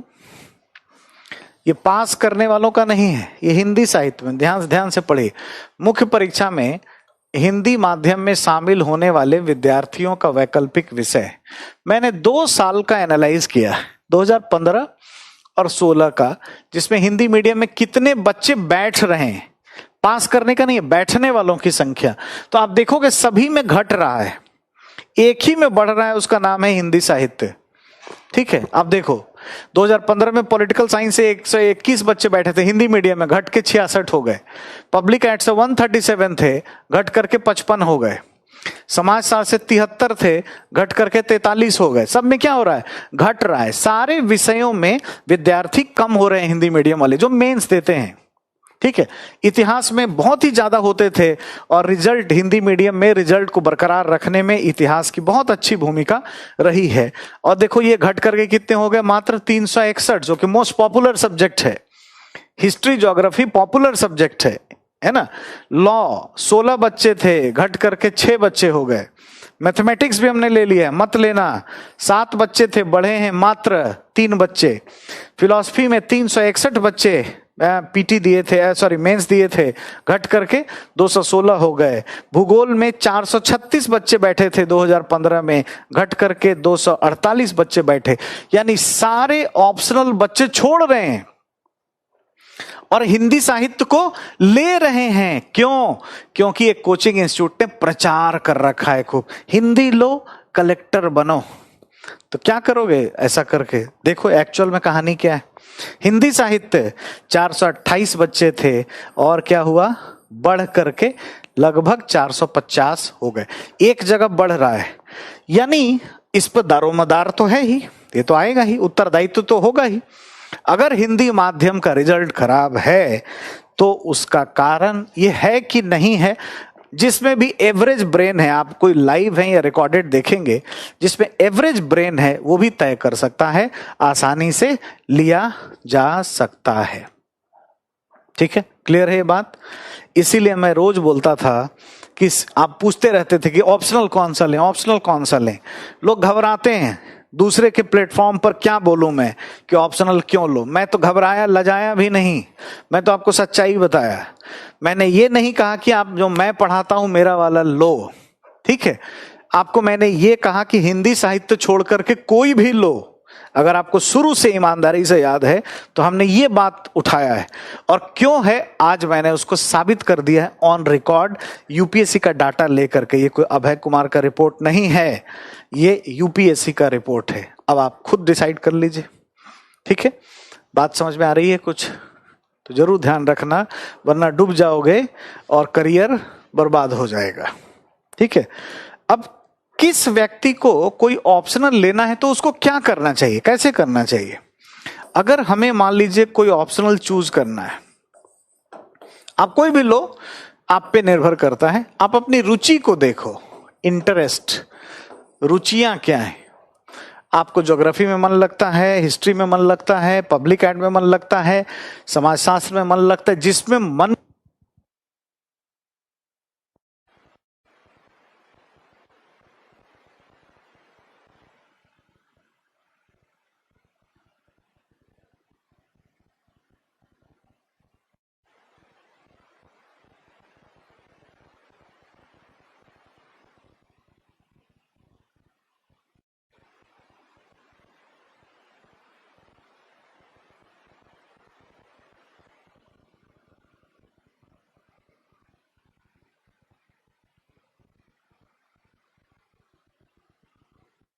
अभी आवाज आ रही है? अब तो आ रही होगी, आ रही है ना? हाँ, तो अमित अब तो आ रही है ना? अब वॉइस आ रही है? एक बार कमेंट करिए।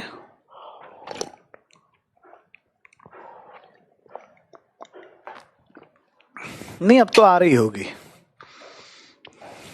एक बार कमेंट कर दीजिए कि आपको आवाज आ रही है। हाँ ठीक है अमित, मैं समझ गया, वहीं से मेरा ध्यान चला गया था कि शायद आपके पास साउंड नहीं आ पा रहा है। देखिए, कोई भी ऑप्शनल आप चूज करिए, ठीक है, तो आप सबसे पहले अपनी रुचियों को देखिए कि आपका इंटरेस्ट क्या है। आप एनसीईआरटी पढ़ते हो, क्वेश्चन बैंक देखो, कुछ किताबें इधर उधर से लेकर के देखो, जो भी ऑप्शनल है। और यही 4-5 ऑप्शनल हैं जो मैंने आपको इधर दिखाए थे, इन्हीं सब में से चूज करो। लोक प्रशासन, भूगोल, इतिहास, राजनीति विज्ञान, समाजशास्त्र, इसी में से। हिंदी साहित्य के बारे में मैंने आपको बता दिया, और हमारा कोई व्यक्तिगत कोई इससे कोई बात है नहीं, ठीक है। ठीक है, तो आप इस पे देखोगे, अपनी रुचियों को देखो कि एग्जैक्टली हमारा इंटरेस्ट क्या है, अगर आपको पसंद है तो वो आप काम करो, हो जाएगा। वो टफ भी होगा ना तो आप कर लोगे। जैसे मैं कह रहा था कि मेरे लिए जो इंटरेस्टिंग लगता है वो मेरे लिए टफ नहीं है, मैं उसके लिए जी जान लगा दूंगा। जिसके लिए जो इंटरेस्ट हो वो उसके लिए जी जान लगाता है।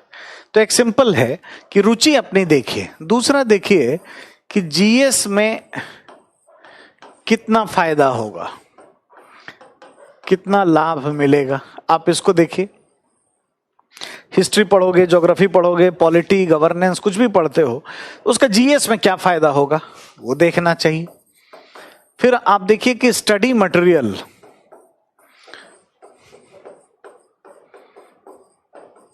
क्या अवेलेबल है या नहीं है। चौथा, कोई टीचर, हाँ, कोई मेंटोर आपके पास है जिससे आपका काम आसान हो जाता है। या आप नहीं भी कोचिंग करते हैं, खुद से भी पढ़ते हैं, आपके कोई घर में बड़े भाई या कोई ऐसा व्यक्ति या कोई दोस्त मिल जाता है जो आपको हेल्प करने को तैयार है। आप ये भी देखो कि निबंध में कहाँ पे फायदा पहुंचा रहा है, ऐसे में कहाँ फायदा पहुंचाता है, आप इस बात को भी देख सकते हो। ठीक है, ऐसे के पॉइंट ऑफ व्यू से। तो ये सब, अब मान लो कि हिंदी साहित्य एज एन ऑप्शनल लें, तो जो आईएएस बनना चाहता है उसका हिंदी में कोई गारंटी नहीं है कि उसका इंटरेस्ट होगा, और हिंदी का अगर बैकग्राउंड है तभी लेना चाहिए। जीएस में कोई भूमिका नहीं है हिंदी साहित्य की, और ऐसे कोई भी साहित्यिक ऐसे नहीं आता है, ये कहीं पे कोई रोल ही नहीं है। यूपी पीसीएस में एक साहित्यिक ऐसे आता है पीसीएस के लिए, बाकी और कहीं रोल नहीं है। तो आप इससे बचिए और आप कोई भी ऑप्शनल चूज करिए जो आपको ठीक लगे। ये मैंने यहाँ पर कुछ रिपोर्ट्स जो थे ये मैंने आपको दे दिए। 8-10 साल का मैंने आपको ये रिपोर्ट बता दिया है। आप आसानी से एनालाइज करके आप खुद से इसके बारे में तैयारी कर सकते हैं और आप खुद अपने भविष्य के निर्माता बन सकते हैं। आपको किसी से पूछने की जरूरत नहीं है, किसी के विचारों में आने की जरूरत नहीं है, और आप ऐसे नहीं हैं जिसको कोई, है ना, आप आधुनिक बच्चे हैं, 21वीं सदी के बच्चे हैं। खुद पढ़ो ना, देखो ना, एनालाइज करो। एक दिन पूरा लगाओ यूपीएससी का रिपोर्ट और देख लो कौन से सब्जेक्ट से सिलेक्शन होता है, और तब डिसाइड करो जीएस में क्या रोल है, देख करके तब डिसाइड करो।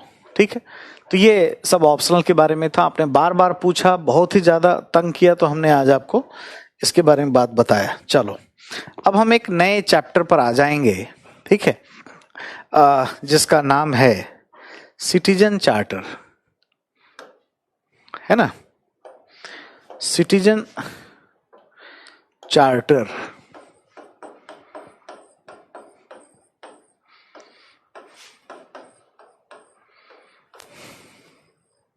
ठीक है, सिटीजन चार्टर के बारे में हमें बात करनी है, राइट।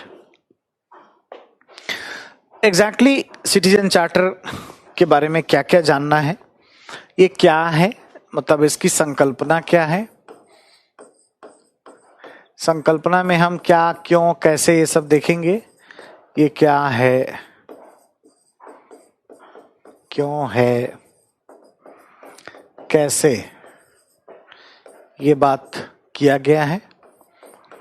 ठीक है, सिटीजन चार्टर के बारे में नहीं, जो थी मैंने तो बताया ही है आप लोगों को, कोई दिक्कत नहीं है, आपको चीजें तो हमने की हैं।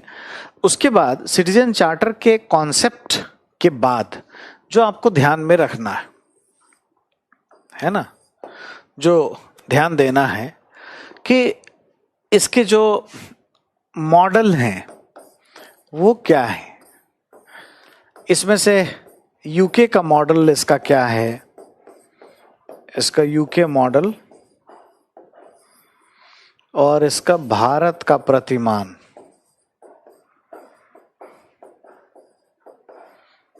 क्या है, इसका हमें एक कंपैरिजन हमें लेना है, एक कंपैरिजन हम लोगों को देखना है इसका।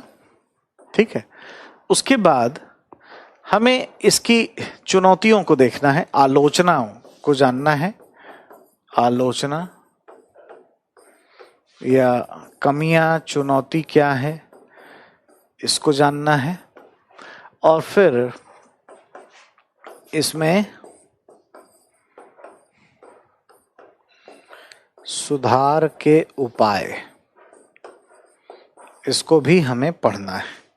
और अगर मैं आपको ये बताऊं कि इस एरिया में जो रिक्वायर्ड है ना, वो रिक्वायर्ड है आलोचना और चुनौती। ठीक है, इस पे विशेष रूप से ध्यान दीजिएगा। ठीक है, ये हमारे लिए मोस्ट इम्पॉर्टेंट, ये एग्जाम के पॉइंट ऑफ व्यू से बहुत ही ज्यादा महत्वपूर्ण हो जाता है। ठीक है, तो अब चलिए देखते हैं। आज मैं आपको इसकी पृष्ठभूमि के बारे में बताऊंगा और आगे बातें होंगी, कल बात होगी, और है ना, सिटीजन चार्टर। ठीक है, इसकी पृष्ठभूमि की अगर बात करें तो कैसे ये आया, है ना, पृष्ठभूमि क्या है, क्या बैकग्राउंड है। सबसे पहले इसकी जो शुरुआत है वो 1991 से हुई है और यूके या ब्रिटेन में हुई है। यहाँ के एक प्रधानमंत्री थे उस समय, जॉन मेजर। जॉन मेजर ने इसकी क्या की, शुरुआत की है। ठीक है, वास्तव में जॉन मेजर जो हैं वो जब इससे पहले की सरकार थी, यानी ये कब बने हैं, 1990 से पीएम है, 1990 ऑनवर्ड से पीएम बने थे। इसके पहले जो सरकार थी ये कंजर्वेटिव पार्टी से थे और मार्गरेट थ्रेचर थी इनके पहले, और वो जब प्राइम मिनिस्टर थी तो जॉन मेजर उनके शासन में कोई कोई मंत्री पद लिया करते थे, जैसे विदेश मंत्री थे। ठीक है, वो एग्जैक्टली वित्त मंत्री भी थे। यूके में जो वित्त मंत्री होते हैं उनको चांसलर ऑफ एक्सचेकर कहते हैं। तो चांसलर ऑफ एक्सचेकर के पद पर रहे, बहुत ही तार्किक और टैलेंटेड पर्सनालिटी थे। और इन्होंने इस तरह के प्रयास किए कि ये वास्तव में ये काम बहुत बढ़िया किया जाए और कुछ नैतिकता के आधार पर भी भूमिका संपादन की जाए। तो इनका जो विचार था ना, जॉन मेजर का जो आइडिया था वो ये था कि सब कुछ जो है वो हम कानून बना करके नहीं कर सकते। ठीक है,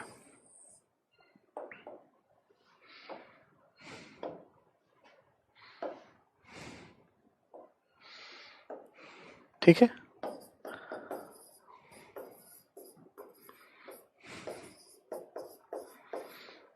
कानून बनाकर संभव नहीं है ना। कुछ चीजें जो हैं वो नैतिक आधारों पर भी होनी चाहिए। ठीक है,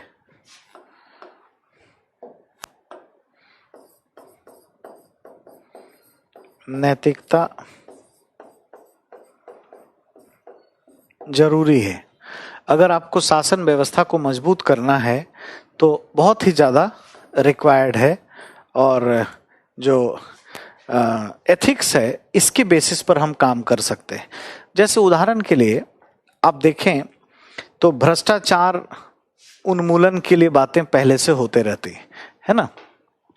और अगर हम देखें तो शुरू से ही, है ना, 1947 से हमारे पास एक कानून है ना, और वो कानून है prevention of corruption act. Prevention of corruption act जो है, क्या उसके बनने से भारत में भ्रष्टाचार समाप्त हो गया? तो आंसर है नहीं। राजीव गांधी ने 1988 में काफी कुछ उसमें चेंजेस भी करवाया, लगातार चेंजेस होता रहता है, फिर भी कुछ भी नहीं हुआ। हमारे पास कानून तो बहुत है, आरटीआई का कानून है, आप पढ़ चुके हो कितनी खराबी है क्या एग्जैक्टली सूचना के अधिकार कानून के बनने से कुछ बहुत अच्छा हो गया है? बिल्कुल नहीं, है ना। ट्रांसपेरेंसी आ गई है तो हम ऐसा नहीं कह सकते। तो हमें कहीं ना कहीं एथिक्स पर तो जाना ही जाना पड़ेगा, इसके बिना पॉसिबली हम कुछ भी नहीं कर सकते। इसलिए इन्होंने कहा कि भाई मोस्ट इम्पॉर्टेंट है। और आप जानते हैं कि ब्रिटेन में बहुत ज़्यादा जो है कानून वगैरह बना करके रेगुलेशंस के आधार पर बहुत ज़्यादा काम नहीं किया जाता है, और वहाँ अगर किसी को इन्फ्लुएंस किया जाता है बहुत ही ज़्यादा तो वो बेसिकली, है ना, वो अगर इन्फ्लुएंस कर दिया जाता है तो बहुत ही ज़्यादा, है ना, प्रथा परंपरा के आधार पर। आपको मैंने संसदीय प्रणाली और बहुत सारी चीजें पहले बताई हैं जो ब्रिटेन में प्रथा परंपरा के आधार पर हो रही होती, ठीक है। ऐसी चीजें हम देखेंगे। तो ये तमाम बात है। एग्जैक्टली ये हमने देखा सिटीजन चार्टर की शुरुआत कहाँ से हुई, तो यूके से हुई और जॉन मेजर ने की। इसकी पृष्ठभूमि क्या थी ये हमने आपको बताया, ठीक है। यूके में एग्जैक्टली, है ना, दूसरी बात, जॉन मेजर के द्वारा एक श्वेत पत्र जारी किया गया 1 साल के अंतर्गत 1992 में, और कुछ बात समझाया गया कि सिटीजन चार्टर क्यों जरूरी है ना। जॉन मेजर के द्वारा 1992 में एक व्हाइट पेपर या श्वेत पत्र, है ना, श्वेत पत्र एक जारी किया गया, ठीक है।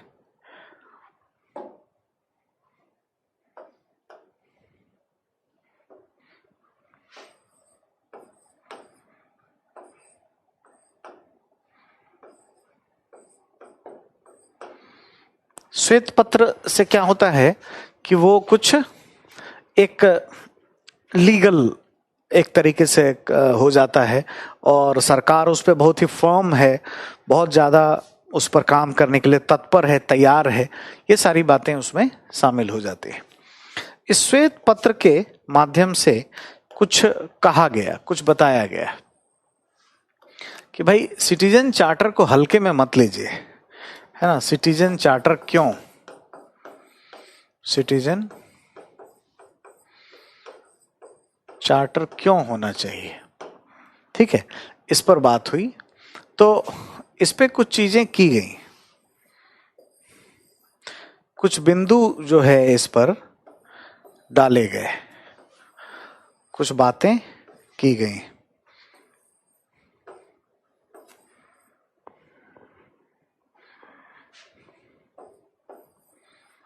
ठीक है, कि क्यों ये होनी चाहिए।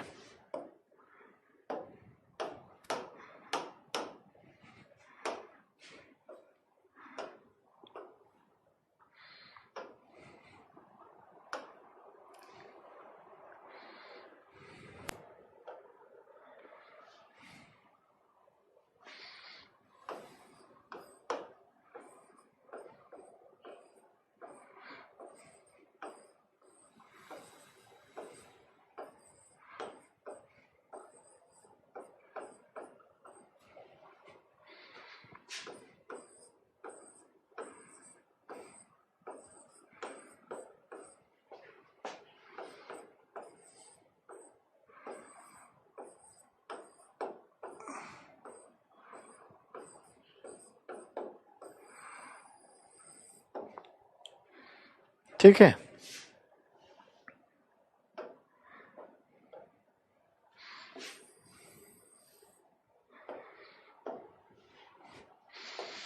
देखिए कुछ बिंदुओं को इसमें बताया इन्होंने कि क्या इससे होता है, क्यों ये चाहिए। तो सबसे पहले कि ये पारदर्शिता को बढ़ाता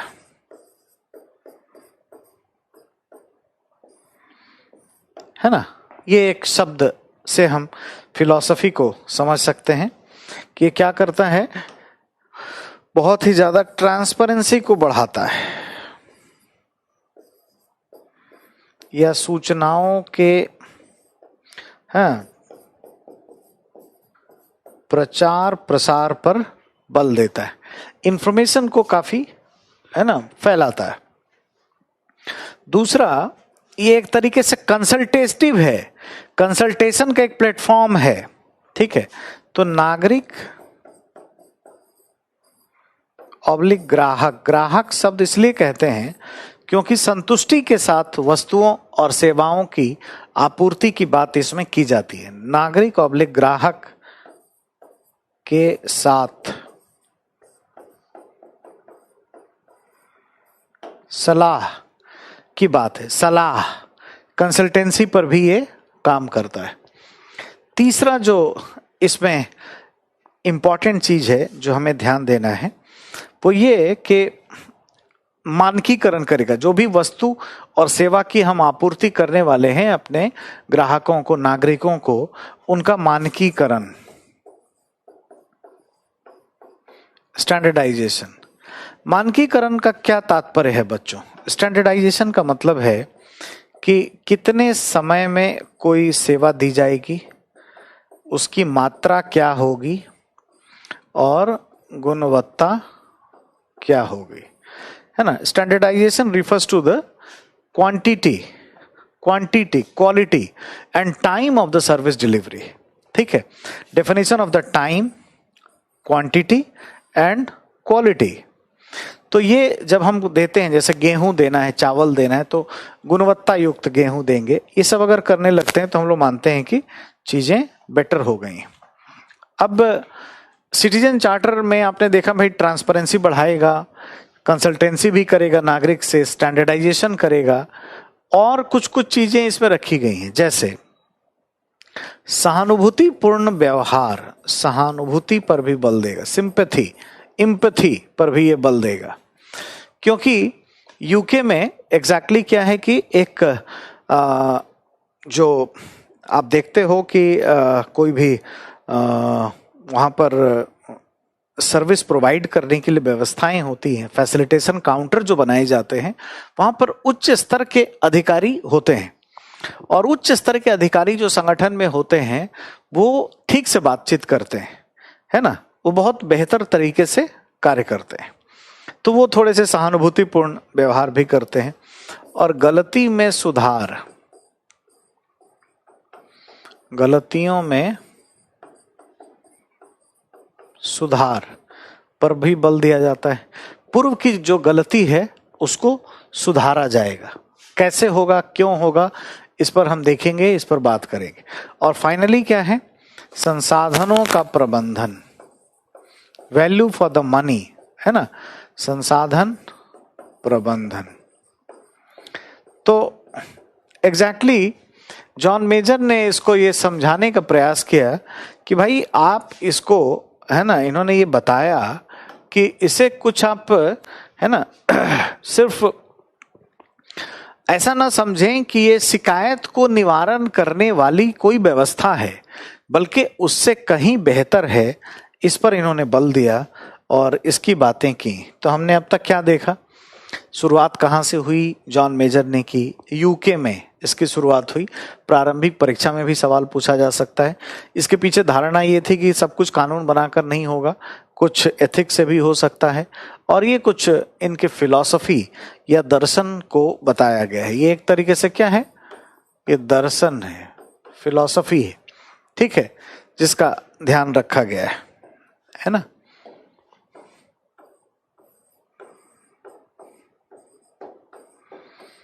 दर्शन या फिलॉसफी जिस पर की बल दिया गया है।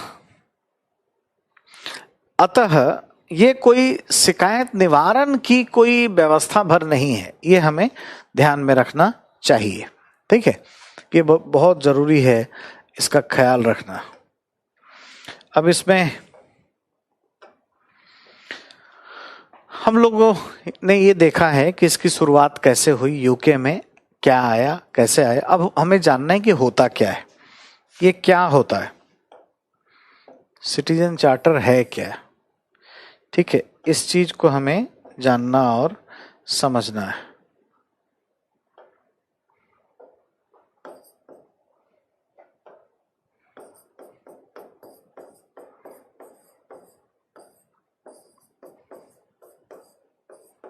सिटीजन चार्टर ये बेसिकली क्या है, इसको ठीक से हम लोग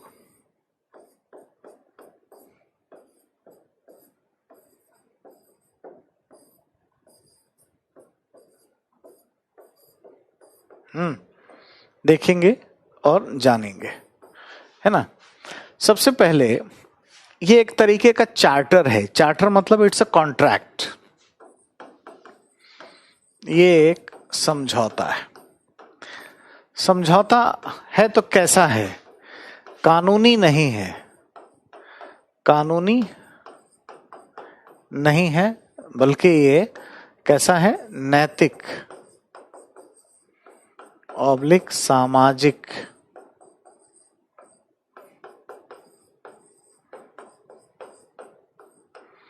समझौता, it's a social contract. Social contract, citizen charter is nothing but A social contract between service provider and customer, है, इन विच, ठीक है, what the services will be provided in the future, इसको हम लोग डिफाइन कर देते हैं। और जो सर्विस प्रोवाइडर है वो क्या करेगा उसको भी हम लोग इसमें रखते हैं, ठीक है।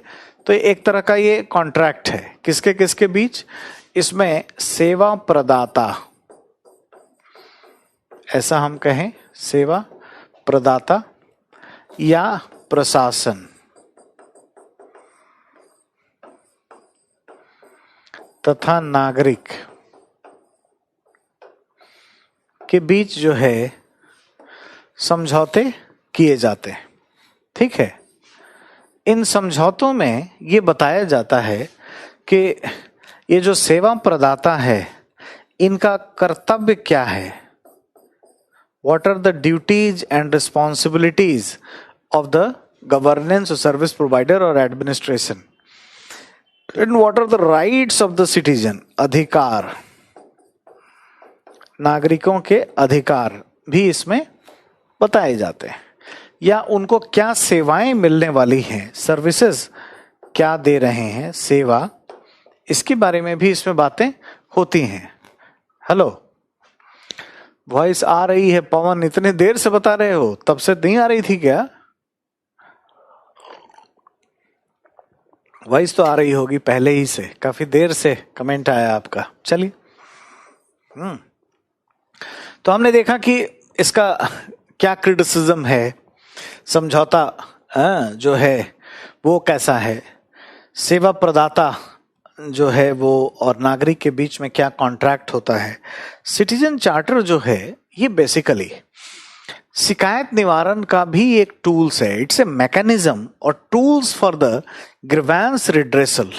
ये नागरिकों के शिकायत का एक तंत्र है, नागरिक ऑब्लिक ग्राहक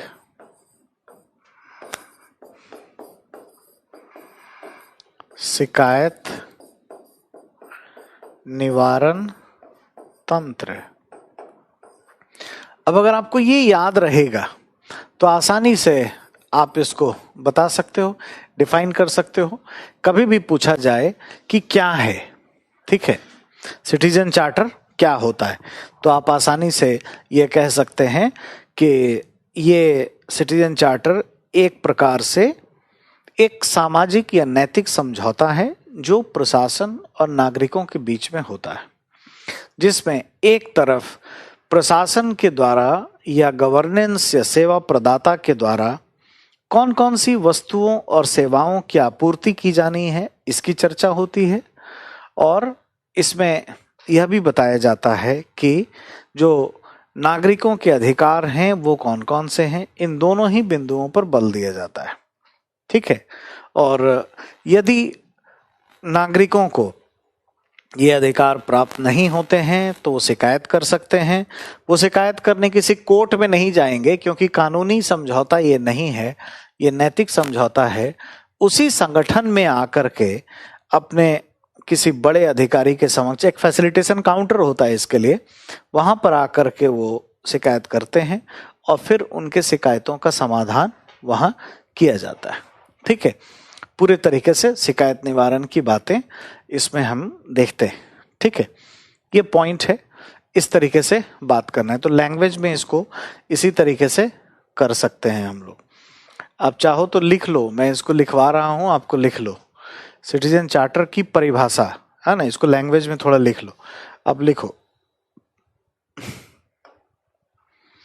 सिटीजन चार्टर या नागरिकों का घोषणा पत्र, नागरिकों का घोषणा पत्र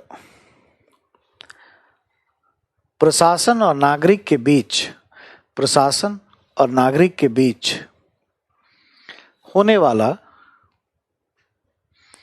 एक समझौता है। प्रशासन और नागरिक के बीच होने वाला एक समझौता है जिसमें एक तरफ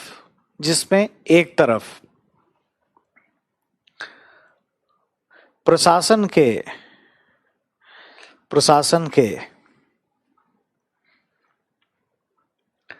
कर्तव्य एवं उत्तरदायित्वों की चर्चा होती है, तो दूसरी तरफ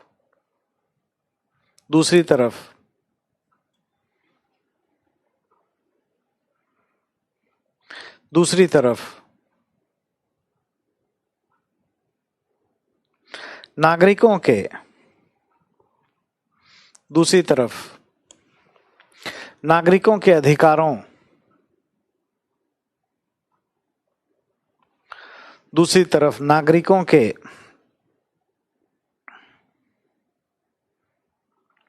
अधिकारों की चर्चा होती है, फुल स्टॉप। यह उल्लेखनीय है कि ऐसा समझौता जो प्रशासन और नागरिक के बीच में होता है, इसकी कोई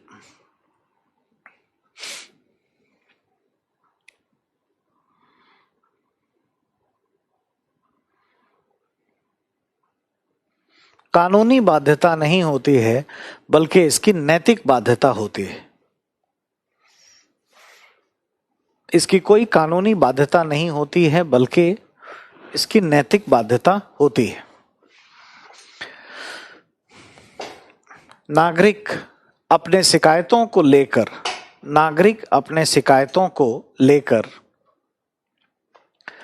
न्यायालय के समक्ष नहीं जा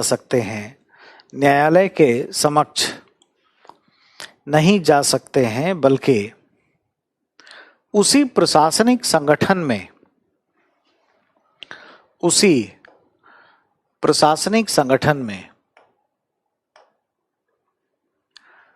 जा सकते हैं जहां से सेवाएं दी जा रही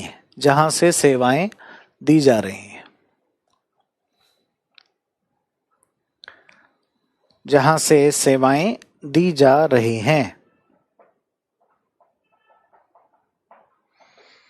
ऐसी परिस्थिति में उसी सेवा प्रदाता संगठन के द्वारा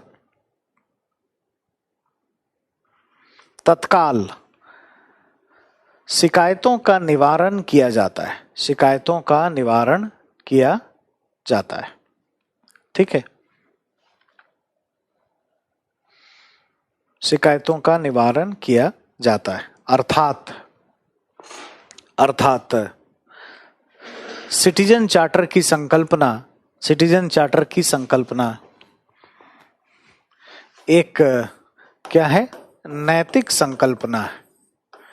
नैतिक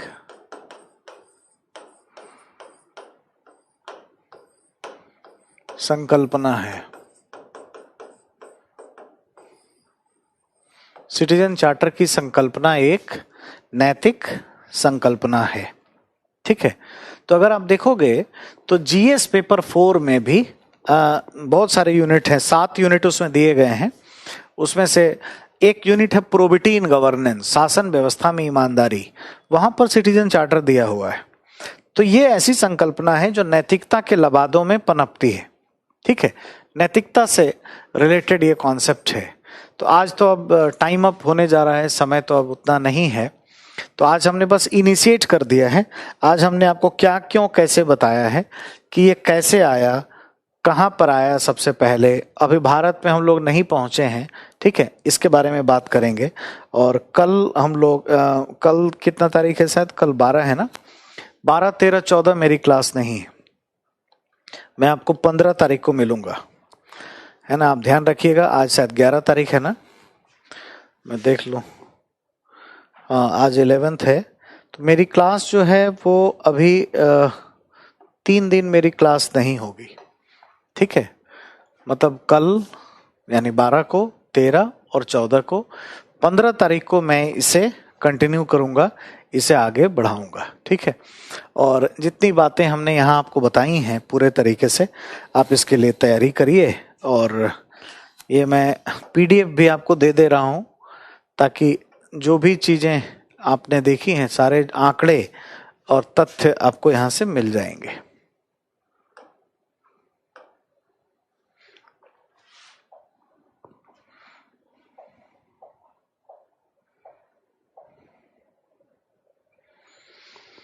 सिटीजन चार्टर,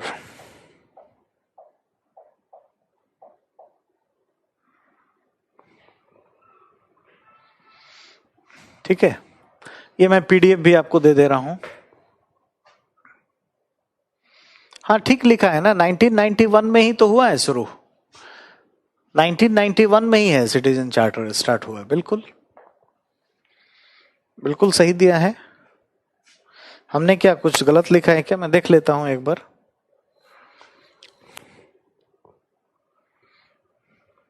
नाइनटीन 92 में हमने क्या कहा है? श्वेत पत्र जारी किया है। ठीक है, श्वेत पत्र। और यहां पे आप देखो ना, ये हमने भी तो लिखा है।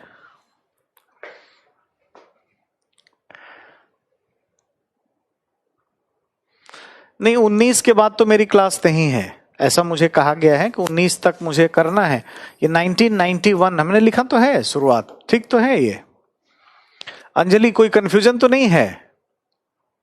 सर नोट्स में तो 1991 दिया हुआ है, ये मैंने भी वही लिखा है, क्या दिक्कत है? 1991 से शुरुआत हुई, जॉन मेजर प्रधानमंत्री बने 1990 में, एक साल के बाद इन्होंने शुरुआत करी 1991 में। इसके एक साल के बाद एक श्वेत पत्र जारी किया कि हम क्यों ला रहे हैं, इसका फिलॉसफी क्या है, समझाने के लिए। ठीक है, तो इस तरीके से हम बात करेंगे।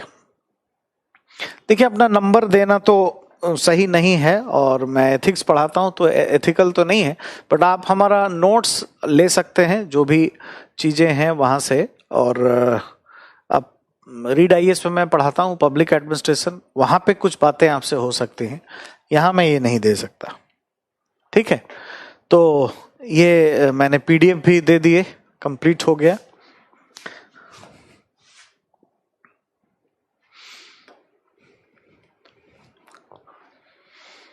और कोई आपके प्रश्न हो तो पूछ लीजिए आप। Any question, any doubt? आपके कोई भी प्रश्न हो तो आप पूछ सकते हैं, कोई डाउट अगर है। नहीं नहीं, लॉक नहीं है। आप रीड आईएएस का वेबसाइट भी है, REED रीड आईएएस।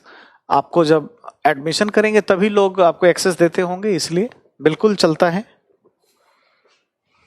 ठीक है, ठीक है बच्चों, तो आज के लिए इतना ही था, और हम लोग फिर आगे मिलेंगे। और 15 तारीख को आगे, मतलब आज के बाद 15 तारीख को सिटीजन चार्टर हम शुरू करेंगे। और 19 तक तो मेरी क्लास है, यानी 15, 16, 17, 18, 19 है ना, तक मैं क्लास लूंगा, लगातार ले लूंगा इतना। और उसमें जितना अभी हो जाएगा फिर आगे देखते हैं कि कैसे किस तरीके से क्या होती है और तमाम बातें हम करेंगे आपसे। ठीक है, थैंक यू, धन्यवाद।